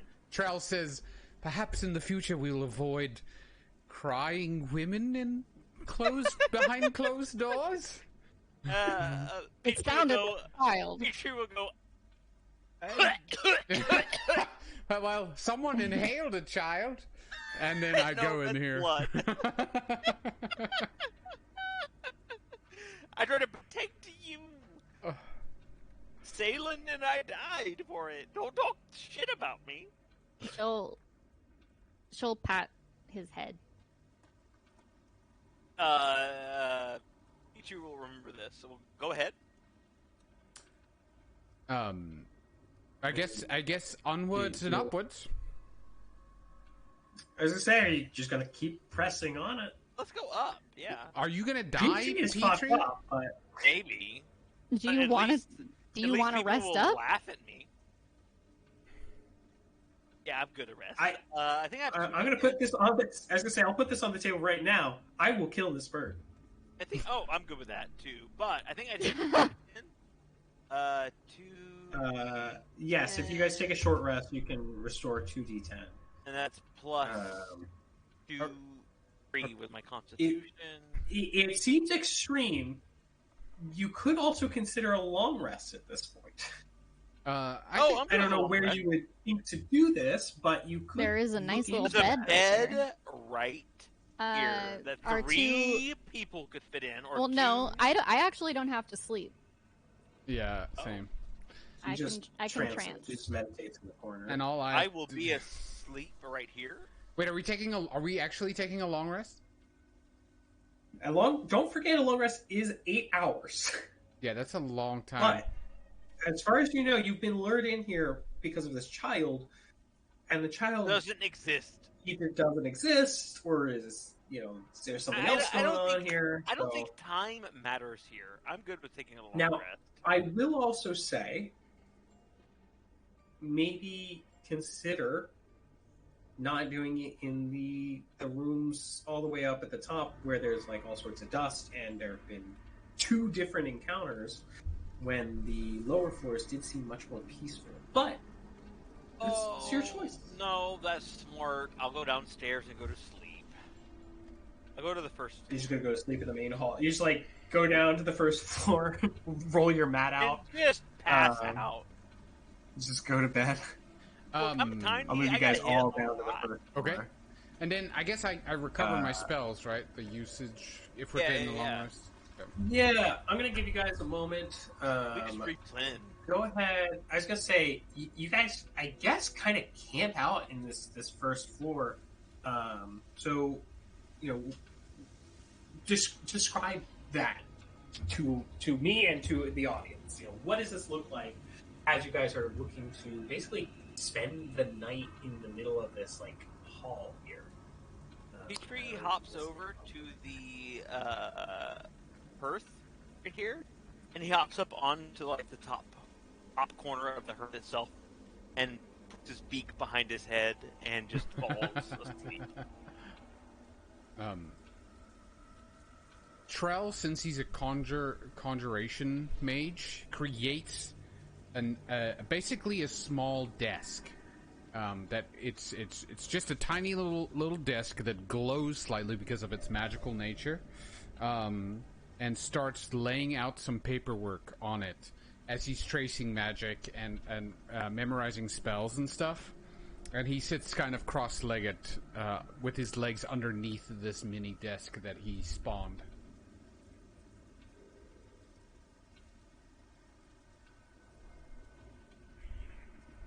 I like it. I think it's an ability. I can look it up too. I don't know. I don't think it really requires anything. It's just something I can do. What did Saelihn do? Yeah, say it. Teagan. I'll sit on the bottom of the stairs and trance. Okay. Yeah, when you guys wake up, so to speak, or when you kind of come out of your trance, physically, nothing appears to have changed about the environment. However, when you wake, you feel this, like, it was barely perceptible when you first entered the house, but now that you've had some time here, and now that you've fought this ghost of this woman in armor that was sitting up here, it is coming from outside of you. You are not the source of this, but you feel like a physical malady, dread inside of you. That's nice. So, when you wake up, it's like nothing physically appears to be different, but everything feels worse here. Like, as though the emotional space of this house has begun to seep into you. All of you are physically healthy again. However, it is as though, I don't want to like tell you guys how to be. You all feel on edge. Like, literally, if something yesterday would have caused you to be like irritated with each other, today it is something that is, this is what's going to start an argument. This is what's going to make you pissed off. Got it. Okay. Let's go back up then. Trel immediately casts mage armor on himself. I also go. I used the bonus action to go ahead and cut myself for 4 max damage. Wait, did you really? Oh my god. Yeah, I did. Okay. Look, I'm trying to play by the rules. No, you definitely should. Okay. So Trel goes back upstairs. I think Trel would suggest let's explore what mysteries lies behind this secret mirror Dimitri opens the door again. No, I'm joking. Let's go. Trel walks away. He's quit. Trel works. Haku just looked at me like, "Why are you being so loud?" I'm sorry, buddy. I'm being loud. I'm sorry. It's okay. I'll follow. I'll follow Trel. Okay. Give me a second. I'm trying to figure out how to thoughts with the darkness again. You guys accidentally been able to see stuff you shouldn't be able to see. Oh. Hey, I'm okay with going back in that room and getting experience, though. So I'm good. Experience. Am I getting experience? I killed that lady. Experience. And her baby. Yeah, you almost ate it. You did not kill her baby. But you guys begin to head up the Petrie stairs. killed her baby. Neutral. Not bad, not good.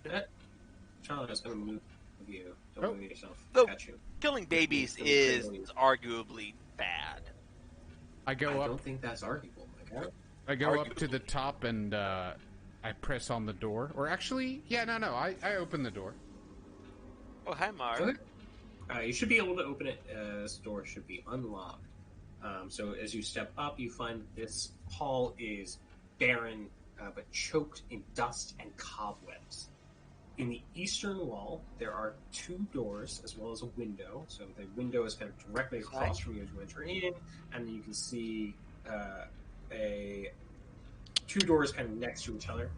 On the western wall, or visually on the map, the kind of bottom wall here, you see that there are also 2 doors. One directly the northeastern one, so in right here. Yep. And then the other is on the far side of the hall, so kind of closer to where you guys. You kind of walked under whatever this room was here.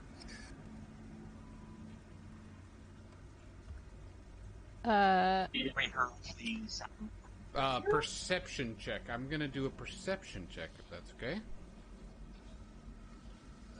Okay, sure.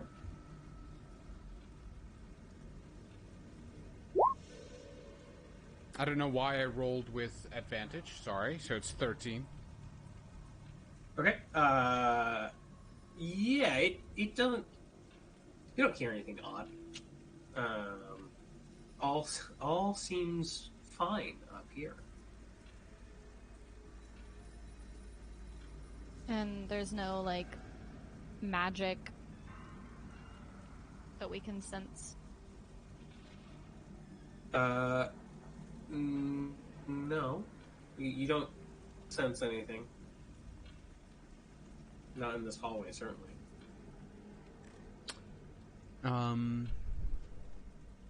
I push forward, and I guess I open the first door on my right here. Oh.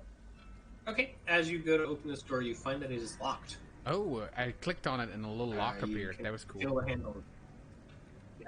Yep. So unfortunately, it is locked. I guess try the next door. I will. I go down and try the next door on my right. Okay. All right. So you open this door and find a room. It appears to be a spare bedroom. There's a slender bed, a nightstand, a rocking chair, wardrobe. You can see the wardrobe is already kind of opened and empty, and a small iron stove for heat. It looks old and dingy, but otherwise appears to be rather unremarkable. Okay. I guess I'll do a perception check to see if there's anything in here. Or investigation, I guess, would be better. Yeah, sure. Invest. Whatever you would like. Why am I rolling at advantage? Yeah, oh, there it is. Never mind. There, I got it. 11. Yeah, here's wholly unremarkable to you. There's nothing of note in here. Okay. You open up the wardrobe; it is empty. It's not like there's old clothes or anything in here. You move the sheet of the bed and find that it's very, very thin sheets. You could assume that this, if this was an aristocratic family and this room kind of looks like this, it probably was a servant's room. Oh, okay. I say I say we could try. I guess let's try the other door to our south there. Okay. Saelihn, you open the door here Oh. and see a dusty chamber packed with old furniture and other artifacts, all draped in dusty white sheets. Near an iron stove, underneath one of the sheets, is a wooden trunk that, from the impression of it that you can see kind of back here, looking at it even through under the sheet, it doesn't appear to have a lock attached to it. On the far side of the room is a window, which appears to look out over the balcony, the floor below that you didn't go out onto. Spooky. Spooky. Can I stealth before I go in the room? Yeah, you can try and sneak into the room. Go ahead, roll for it. For anybody who is watching or listening here, we did not typically do like traditional dungeons in the last campaign, so this is also a bit of dungeon crawling that we don't normally do. Okay, so with a 21, because you have disadvantage over 21, 25, you're going to take that 21 because of your heavy armor. You can kind of sneak into the room. You don't get the sense that if there is anything here, you're not making any loud steps on the floor or anything like that. But as you kind of go through the room, you can see what this old furniture, again, air quotes around it, because it's not just furniture. But you see that some of this furniture is chairs, some of it is coat racks, some of it appears to be like the mirror, like a standing mirror like you saw below. And some of them appear to be mannequins. Yeah, that's exactly what I thought you were going to say. That's why I'm not stealth. in that room. Yay. I will creep around to just the chest, please. Okay. Yeah, you can pull the sheet off of it, and when you do see that it is like unbolted, unpadlocked. It's just kind of sitting there, closed but unlocked. I would open. Okay. You. Oh wait. Before I open, can I check for traps? Yes, you can make a perception or investigation check for traps here. Hey. 19 Nice. does not appear to be trapped. Okay, open. Okay. You kind of unlatch it. It creaks open, very, very old, rusty hinges. And inside, you see a tattered bedsheet stained with dry blood. And as you kind of start to see, what is this? You notice the other detail, which is that it is wrapped around what appears to be bones. Oh. Stress. Are they like big bones? Are they Baby big bones or little bones? Baby bones. Go ahead, give me a medicine check here to try and determine what you're looking at. Oh, that's a thing I'm not good at. Okay, great. 21. That is a thing I am good at right now. Yeah, as you're looking at this, what you kind of peel back some of the, against your better judgment, perhaps you peel back some of the bed sheet and take a look at the skeleton, and you do see that it's not fully skeleton. Like there's still bits of very, very old skin still attached to it, and wounds. You see that this is the body of a young woman, very similar in shape and size to the specter that you saw below, and you see that she has been stabbed to death by multiple knife wounds. Oh. You say young woman. How young? Like the ones taking care of the baby? Probably, yeah. I was gonna say somewhere in her 20s. Probably, you would have assumed, based on the shape of the house, aristocrats, etc. Probably a nursemaid. Go ahead, give me a wisdom saving throw. Ooh. Hey, it's not bad. Nice. 14. Go ahead, take 1 stress. While this is happening, Petrie is trying to break open this door. He does have thieves' tools. Okay, you can attempt to make a like a lockpicking check here. Go ahead and hold on. Let me go ahead and make sure I know the details on that. Yeah, go ahead and make a dexterity check here as you try to use your thieves' tools. Are you proficient in thieves' tools? Or do you Yes. just have them? Okay. I have them and I'm proficient. Go ahead, roll your dex, add your proficiency modifier. So, Hey. 19. Okay. So you get a kind of satisfying click and feel the door Nice. unlock. This is in that same moment that Saelihn finds that this figures out what this body presumably is. Or Is there Oh, anything I- else in the chest? no, just the body. No, that's nice. Thanks. All I heard was presumably Valen, and that's all I heard. No, this is presumably the same moment that Saelihn has uncovered what's So going Saelihn. on with the Yes. body. Yes, yes.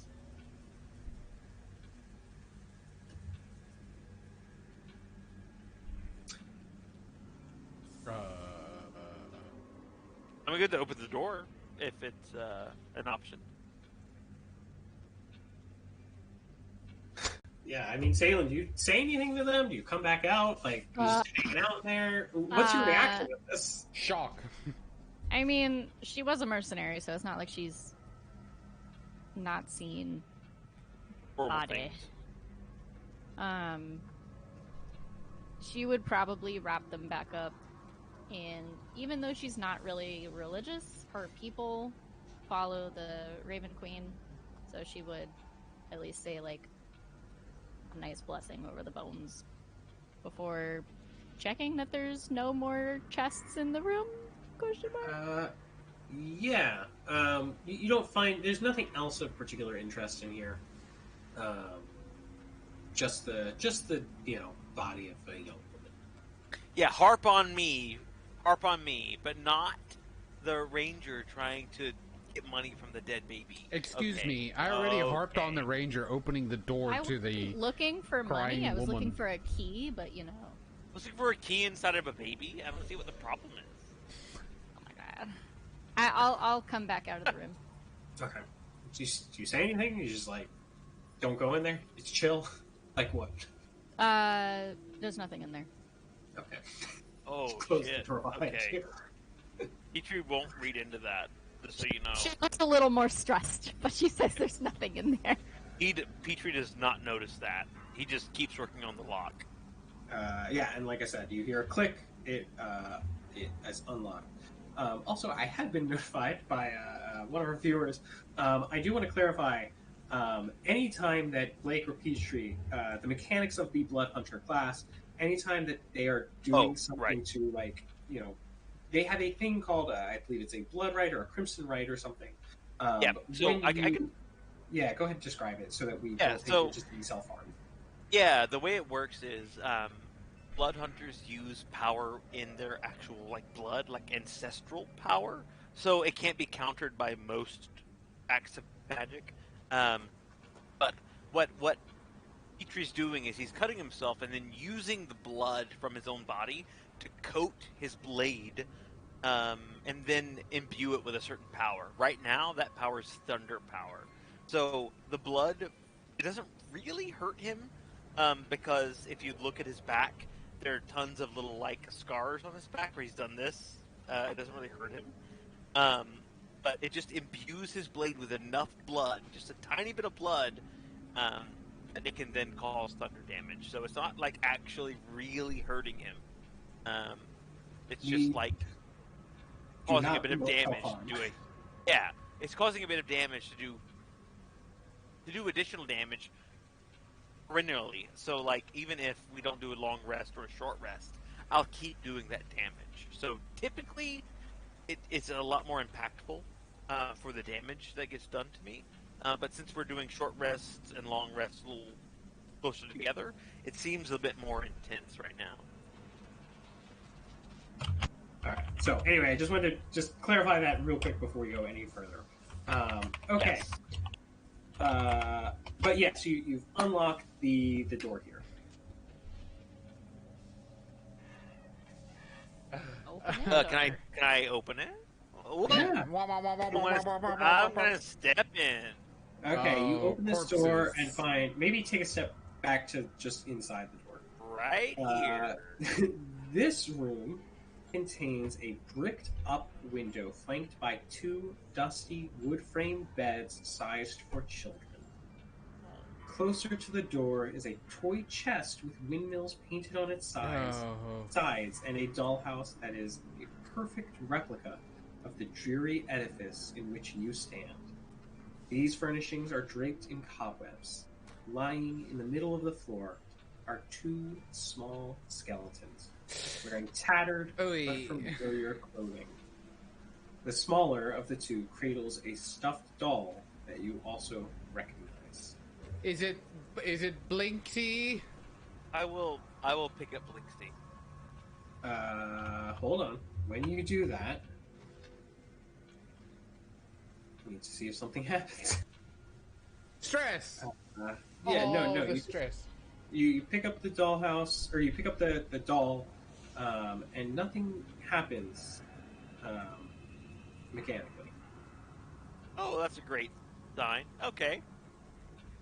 Anyone else want to do it? I've done stuff in this room. Does anyone else want to do anything? I don't want to go near that room. You've done stuff, and by that you mean you've taken a doll. Okay, I'm looking at the dollhouse to my left. From a dead child. Okay, hold on. No, I'm going to look at the toy chest. Okay, you take a look at the toy chest. It appears to be a relatively unremarkable toy chest. Like I mentioned, it is got windmills painted onto its side. The paint seems to be chipped and old, but otherwise intact. And can I inspect the dollhouse as well? Yep, dollhouse appears to be an exact replica of the house that you are in. Okay, well then, can I get the room that I'm in currently? Yeah, so you want to open up the dollhouse? Yeah, I do.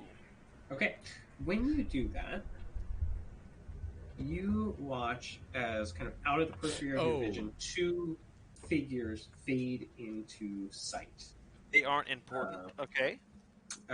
They are the 2 children that you guys have spoke to from outside. Spoke to outside. They just rubbed the block okay. So they kind of fade into view as you go to look at the house. And you see that Thorn, the young boy, kind of looks at you and says, "Are you gonna take that too?" But Rose kind of puts her hand on his shoulder and looks at you and says, "Please don't do any damage to it. It's all we have." I'll put Thorn. I'm sorry. I'll put the doll in the room where Thorn and Rose have died. Can I put the doll there? Yeah, you set it down, and you see that Thorn kind of cocks his head a little bit, looks at it.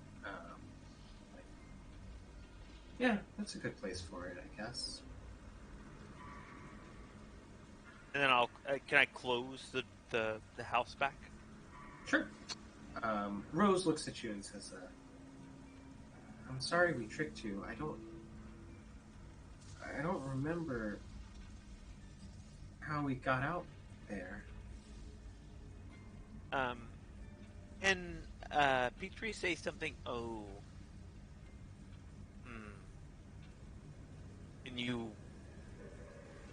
rest? They look at each other and say, I don't quite know what you mean. I think you need to go to sleep for a while and rest. Have you tried sleeping? You have your beds right here. Have you tried sleeping? Rose kind of puts her shoulder back, or puts her hand back on Thorn's shoulder and says, "Why don't you get one of your toys out?" And turns to you and says, "We tried sleeping. We eventually it was, all we could do. we couldn't play anymore once we got too hungry. Oof. And we were supposed to be safe here from the monster. That's what Mom and Dad said, but They were the monsters all along. I'm sorry, I don't remember everything, but like I said, we did sleep. It doesn't seem to help.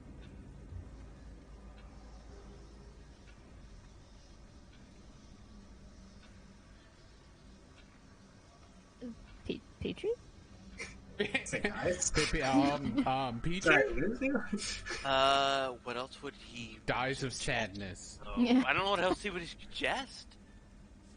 Petrie will, I guess, try and hand the doll to Thorn.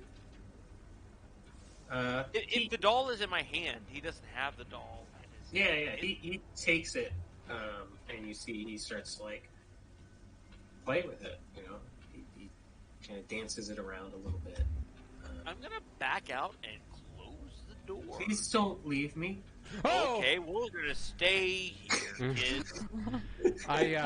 Trel comes and walks and looks in on the situation. 2. Okay. Do you guys want to play with these kids? Trel walks past the. I'm just kidding. No, they clock you.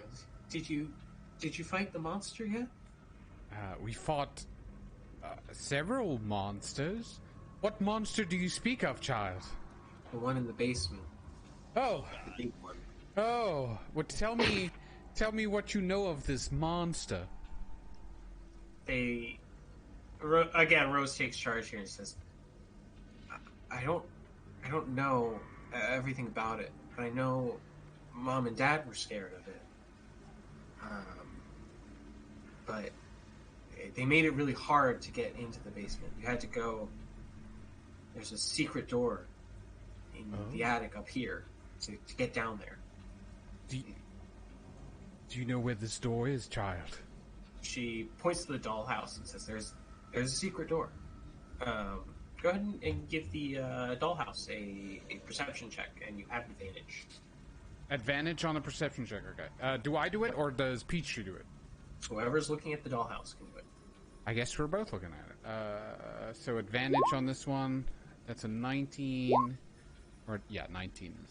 Okay, with a 19, you're able to see, again, this dollhouse seems to correspond 1-to-1 with the building you guys are looking at.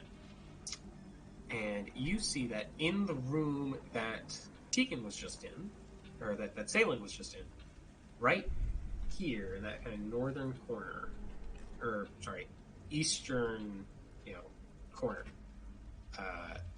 there is a door that leads to like a spiral staircase. The door in the eastern corner of this, the one with the drapes on I'm trying it. to ping it, but I don't know if you can see. You can draw, right? Can't Oh, you? you know what? I'm in the GM overlay. That's why I'm right here. Oh, okay. And Trel, the good person that he is, says, do not worry, child. We shall go fight this monster for you. Don't leave us here alone. Don't worry, you have each other. They look at you. Please don't The go. desperation. Please don't go. Don't worry, child. We have to. If we do not do this, what shall become of you? Oh, I'm inside apparently. Oh, I'm outside again. Yeah. As you go to leave the room, Rose touches you. Oh, crap! And Can I attempt to disappears. dodge? No. You have gained a flaw. Oh no! Your new flaw, actually, Albert, this would be a fun one. I like being in charge and get angry when other people tell me what to do. Wait, why did you say, Albert, this is going to be a fun one? Like, this is a flaw that I have in real life. I didn't say it as in you have this flaw in real life. I said it as this would be a fun one to add to your character. Okay, I'm adding it to my character. Oh. I like being in charge. And as soon as that happens, you see Petrie. Thorn reacts. She goes, "No!" and grabs you. And Petrie, you also gain a flaw. I am scared of everything, including my own shadow, and weep with despair when things don't go my way.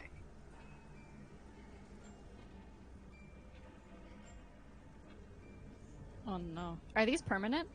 As far as we know, I guess, right? I was gonna say, you've got them. Blake, are you muted? Are you talking? Hello?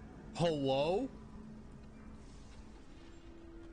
You hear me? Hello? Oh, Yeah, we we can have- hear you now. Oh, thank God. I scoot up next to Trel, like grab his arm and hold on to it, and look around shiftily. I'm scared of the kids. I'm scared of everything. The kids are gone. The kids are sorry. That's way worse. Okay, the kids disappear. Yeah, when the kids touch you, they disappear. Oh Saelihn, God, that's way it is worse. clear to you that both of your companions have now been possessed by these children. Oddly enough, Petrie seems exactly the same. Petrie, you have gained the flaw that I put in there. In case But you not a child. I like being in charge and get angry when other people tell me what to do, okay? She's kind of gonna look between the two and be like, hey. And be like, what? What? What? Hey, what? Can you not do that to them? Give me an intimidation check here. Intimidation? Oh. Can it be persuasion instead? Who? I see children. It can be persuasion, but I will tell you right now, a persuasion check will be harder than an Okay, intimidation I'll check. do intimidation then. All right. Maybe you say it again, but with more oomph. Hey, get out of their bodies? All right, there we go. Go ahead. Which one of them are you looking at when you do this? Probably Petrie. All right, Petrie. Nothing happens. You just start crying. I'm weeping. Petrie's actively weeping. I grab Petrie's. No, Petrie sits down. He sits down. He's inconsolable. So I think crying. So like in the because the older was it the older sister possessed me. I bend down and grab Peachtree's hand while he's like sitting on the ground and say, "Come on, let's go." Petrie will like grab his hand and follow, but it will not respond to anything else going on. And then I lead us both to where the door is in the to go downstairs. You're gonna go fight while Petrie is like that? Well, someone has to do it. Like what? I'm normal. Saelihn looks lost. Say, do you want to try and intimidate the one inside? Yes. Trel here? Yell at her?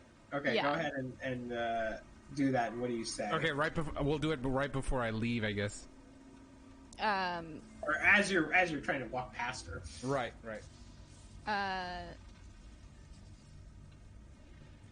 Seriously, stop.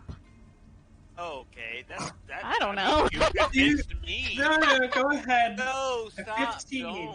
Don't. You say this with much more conviction. And Saelihn you says actually this said with, it with. I was gonna say Saelihn says this with more conviction, and Trel, you feel the presence in your body that was like a second presence inside of you disappears, and the flaw that you had gained vanishes. Oh, okay. So no flaw for me anymore. Okay, so Tree goes, where the fuck is my sister? Wait, I don't. It's not that level of possession. It is not that level of possession. You don't have to pretend you're the child now. You just have the same flaw as the child. Yeah. So I'm still with you guys. I'm just hanging on to Petrie. To Trel. Actually, technically, I should hang on to Saelihn. Yeah. It feels safest for Saelihn. It's Petrie's comfort person. Yeah, it would feel safe. Another Kinku makes sense. She doesn't like the clinginess, but she doesn't see what else she can do to stop it, so she just relents. Yeah, cling is the right word too. He's on that leg. Yeah, and because Saelihn, you've already attempted to intimidate him, you cannot attempt to intimidate him again. So, yes, I can. Intimidatable. You could try. I look at Petrie. Child.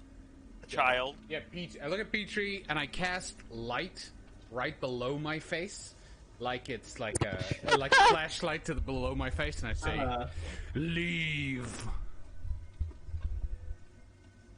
Alright, give us an intimidation check. Whoa! And Petrie, you feel the presence inside of you. You scream. The presence inside of you begins to scream. And then you stop feeling it, and you can stop screaming if you would not normally scream. I will let go of Saelihn and back away several steps too far. Okay. And apologize. To be like, and then Trel goes, so sorry about that. I just had to make sure you weren't possessed anymore. I was never possessed.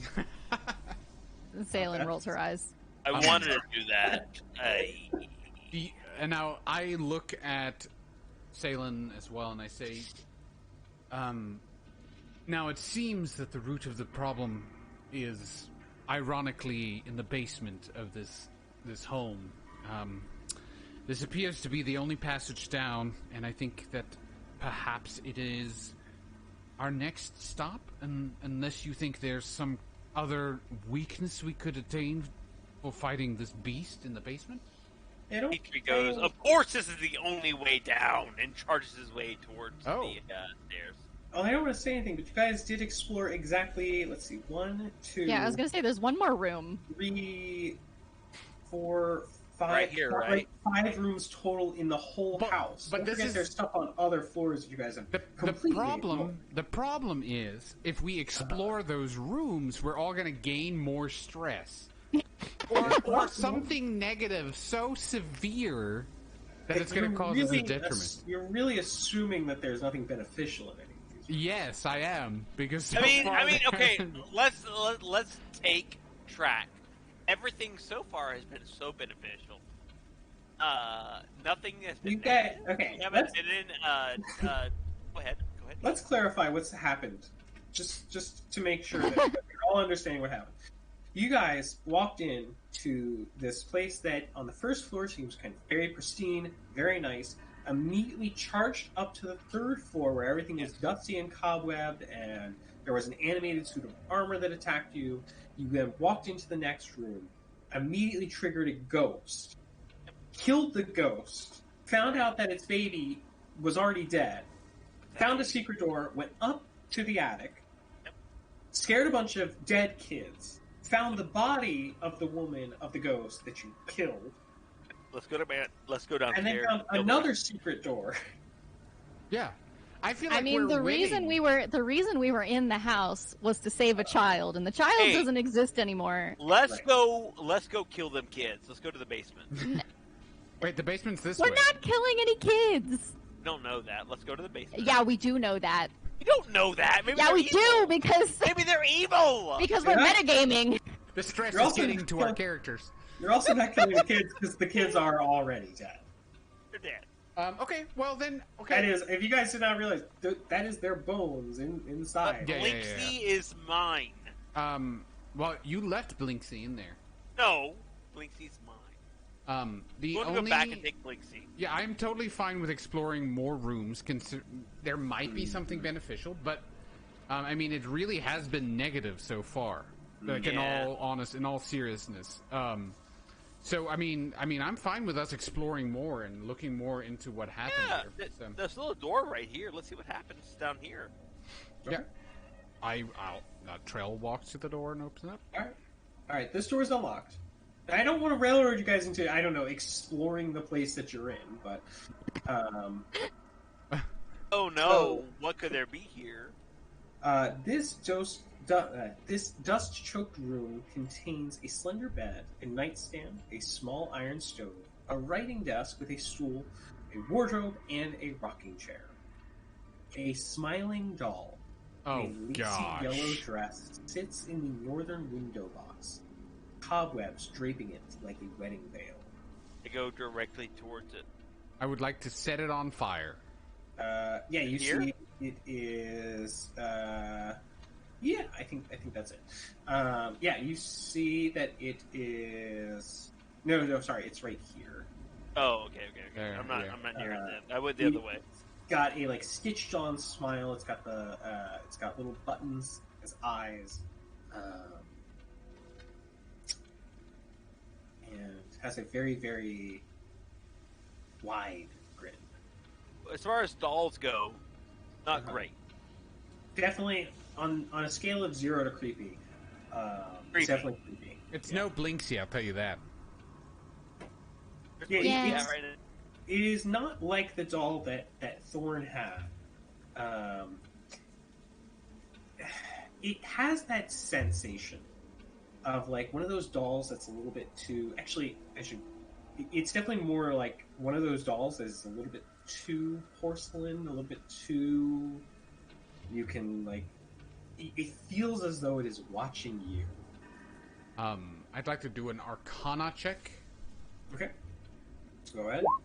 I like that we were just talking about how there could be good things in these rooms, and we immediately find a fucking creepy doll. Another bad thing?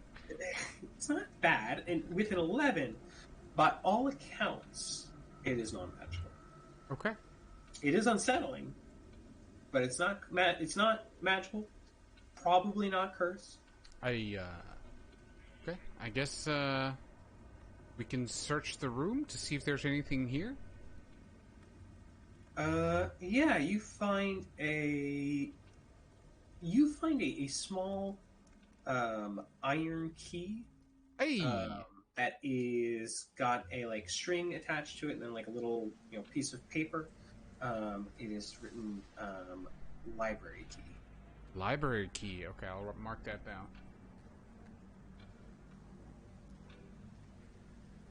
I tell everybody. I want the doll. Oh gosh. Okay. You pick it up and go ahead and mark on your inventory that you have a porcelain doll in a yellow dress. Done. The doll is basically as big as you are, though, so how are you supposed to carry it? Don't be an asshole and just play the game. Says the one who was literally being an asshole minutes ago. Boy, the stress of the house is really getting you. Yeah, seriously. It's a love-hate relationship. Okay, perfect. All right. I'm gonna mark it there. Perfect. Sorry about that. I'll let you guys know. Looks like I found a key for a library somewhere. I probably best check downstairs for anything like that.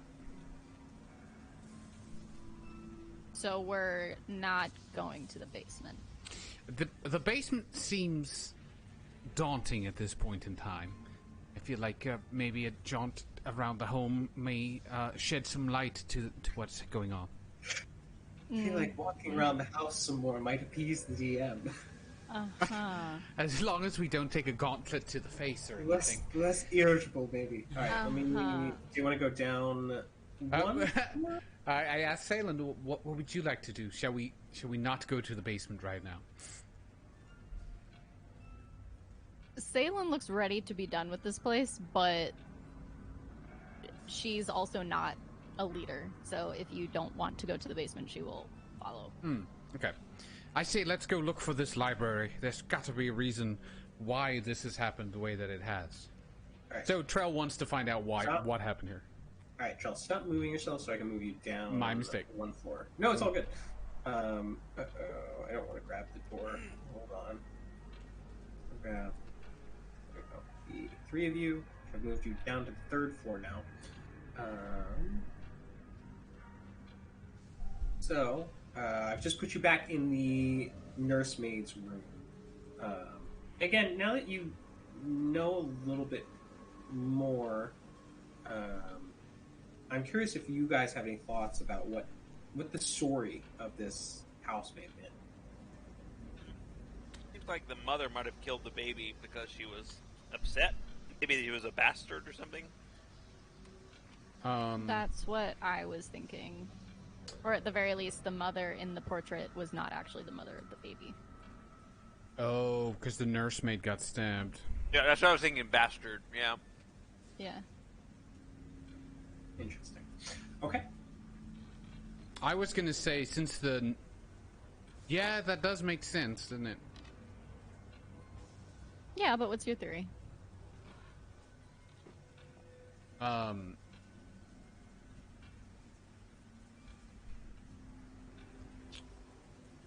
No, I don't actually have a theory yet. So. Good enough! More information. All right. Okay. So, like I said, you guys head back down. You're in the nursemaid's suite. Okay, I head back out to the hallway. Okay. To where the stairs are. Does any of these rooms look like a library? Oh, I guess we wouldn't know yet. All the doors are closed. Yeah. Okay, I go to this first door. I pop her open. This door is a storage room. You see dusty shelves line the walls of this room.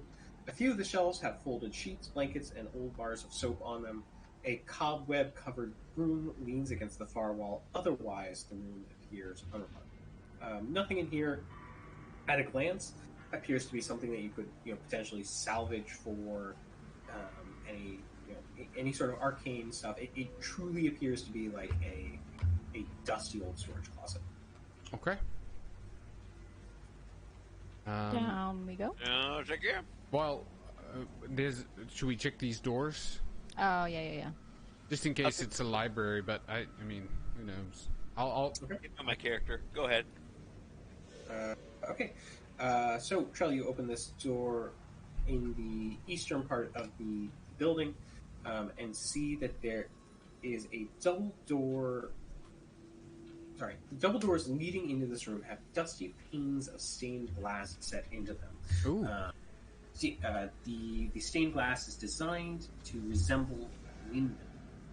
Upon opening said doors, you find a dusty, cobweb-filled master bedroom with burgundy drapes covering the windows. There's an odor of long-forgotten mothball. Furnishings include a 4-poster bed with embroidered curtains and tattered gossamer veils, a matching pair of empty wardrobes, a vanity with a wood-framed mirror and jewelry box, and a padded chair. A rotten tiger skin rug lies on the floor in front of the fireplace, which has a dust-covered portrait of the Durst family patriarch and matriarch hanging above it. A web-filled parlor in the southwest corner contains a table and 2 chairs. Resting on the dusty tablecloth is an old porcelain bowl and a porcelain jug. A door facing the foot of the bed has a full-length mirror mounted on it, while another door appears to lead outside to the exterior space of the kind of south-facing patio. So like a balcony. Patio. Like another balcony. Yeah. Okay. Finally, there is a tiny window-sized door directly opposite the patio door, so back in that corner there. This has a small button on the wall next to it. Upon entering the room, there seems to be a palpable tension in the air, as though you've just engaged and finished an argument with someone.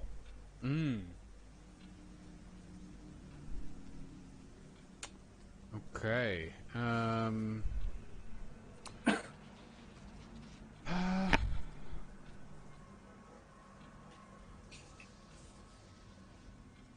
Saelihn, you enter the room, you see all the same stuff, and again, you also feel a tension rising in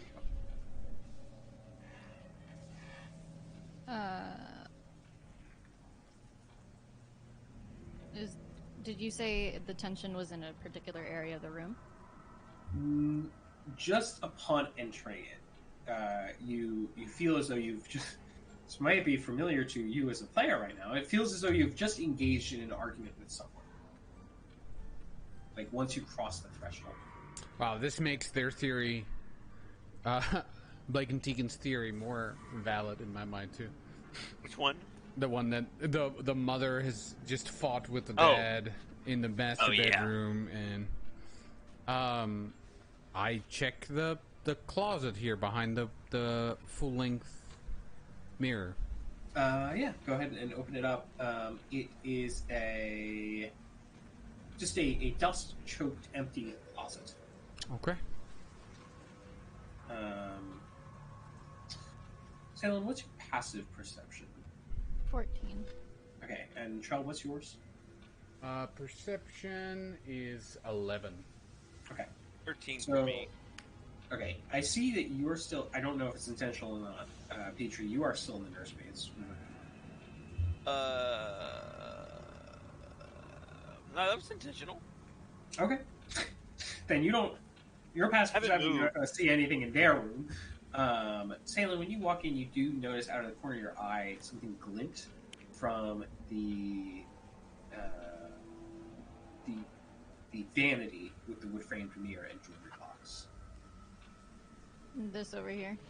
Yeah. I will check it. Okay. You step over and see that on the vanity there is a jewelry box made of silver with gold filigree. It's dusty, but you kind of wipe off the dust and see that it appears to be actual, like, precious metal.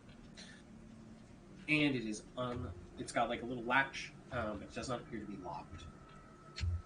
I open it. Okay. You see inside 3 gold rings, each worth estimate of approximately 25 gold, and a thin platinum necklace with a topaz pendant worth roughly 750 gold. Yeah. Wow. The box itself you would price at approximately 75 gold. Wow. Wow. Big money. Do I notice... Maybe, can I do an Arcana check on the box? Make sure it's not, like, cursed or anything? Sure. You can do an Arcana check. That'll just be kind of a general sense of it. If you do actually want to check if something has magic, you will need to cast Detect Magic. Okay. I'll just do an Arcana check. Okay. With 13 Arcana, nothing seems to jump out at you as being, particularly enchanted or something like that. It just seems to be valuable,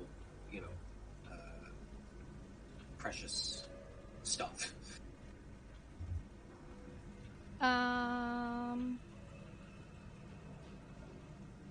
Where'd she take it?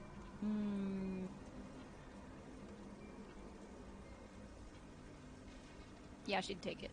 Okay. You scoop it up, put it in your bag. Make sure you write it all down. I'll send it to you also. Yeah. Do you want to open those are, I assume those are like little closets over there? Yeah, one's got a button on it. I'm assuming it's like a dumbwaiter that goes from the basement up here. The other one goes out to the patio. You could open the patio? Sure, I opened the patio door. Okay. Perfect, because I think this is where we're going to end the session. You open the patio, and you see, as you open it up, it becomes hard to open it. And when you do, you see completely boxing in the patio. The fog sits around you like a wall, completely casing you in this building. There is, you kind of go to press your hand against it, like to see if it is as corporeal as it looks, and feel it like a physical force. Oh, wow. You are stuck here.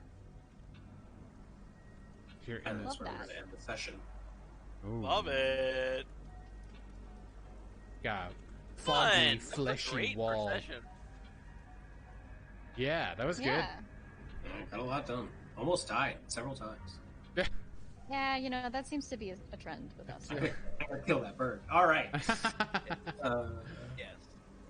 So, Alfred, I don't know if you want to say anything to close it all out. Yeah, I will. Let me mute myself in Discord, and I will be back in just a moment. All right. Well, Thank I- everyone for Good. watching. Thanks, guys. Hi, We'll be guys. doing this. Our hope is to. I'm sure he's already muted us. No, go ahead. Okay. Our hope is to do this ideally this time every Wednesday. I don't know 100% if we've got all of it ironed out yet for potentially recording these, putting them on YouTube. So if you do miss a session, you can still watch it at a later point before the next one goes live. This is kind of an intro adventure, so we are going to also be using this to iron out any technical details. So by the time that the party enters Barovia proper, we should have all of that figured out. And if you miss an episode, hopefully there will be recordings. So, And I will link that. I will link that in my Twitch chat too. I'll make a link for that in our YouTube D&D videos or Easy something. peasy. Cool. No problem. All right, guys. I'll be right back. all right, thank you all. All right. Thanks. Alrighty, guys. Thank you guys so much for watching. This has been our Curse of Strahd run through, and appreciate having you guys here. If you guys enjoyed what you saw, please throw me a follow. Thank you guys so much for all the resubscriptions and follows and stuff. But we'll be back tomorrow. Some Baldur's Gate, most likely. All right, guys. Have a wonderful evening, and I will talk to you guys tomorrow. Thanks. Bye.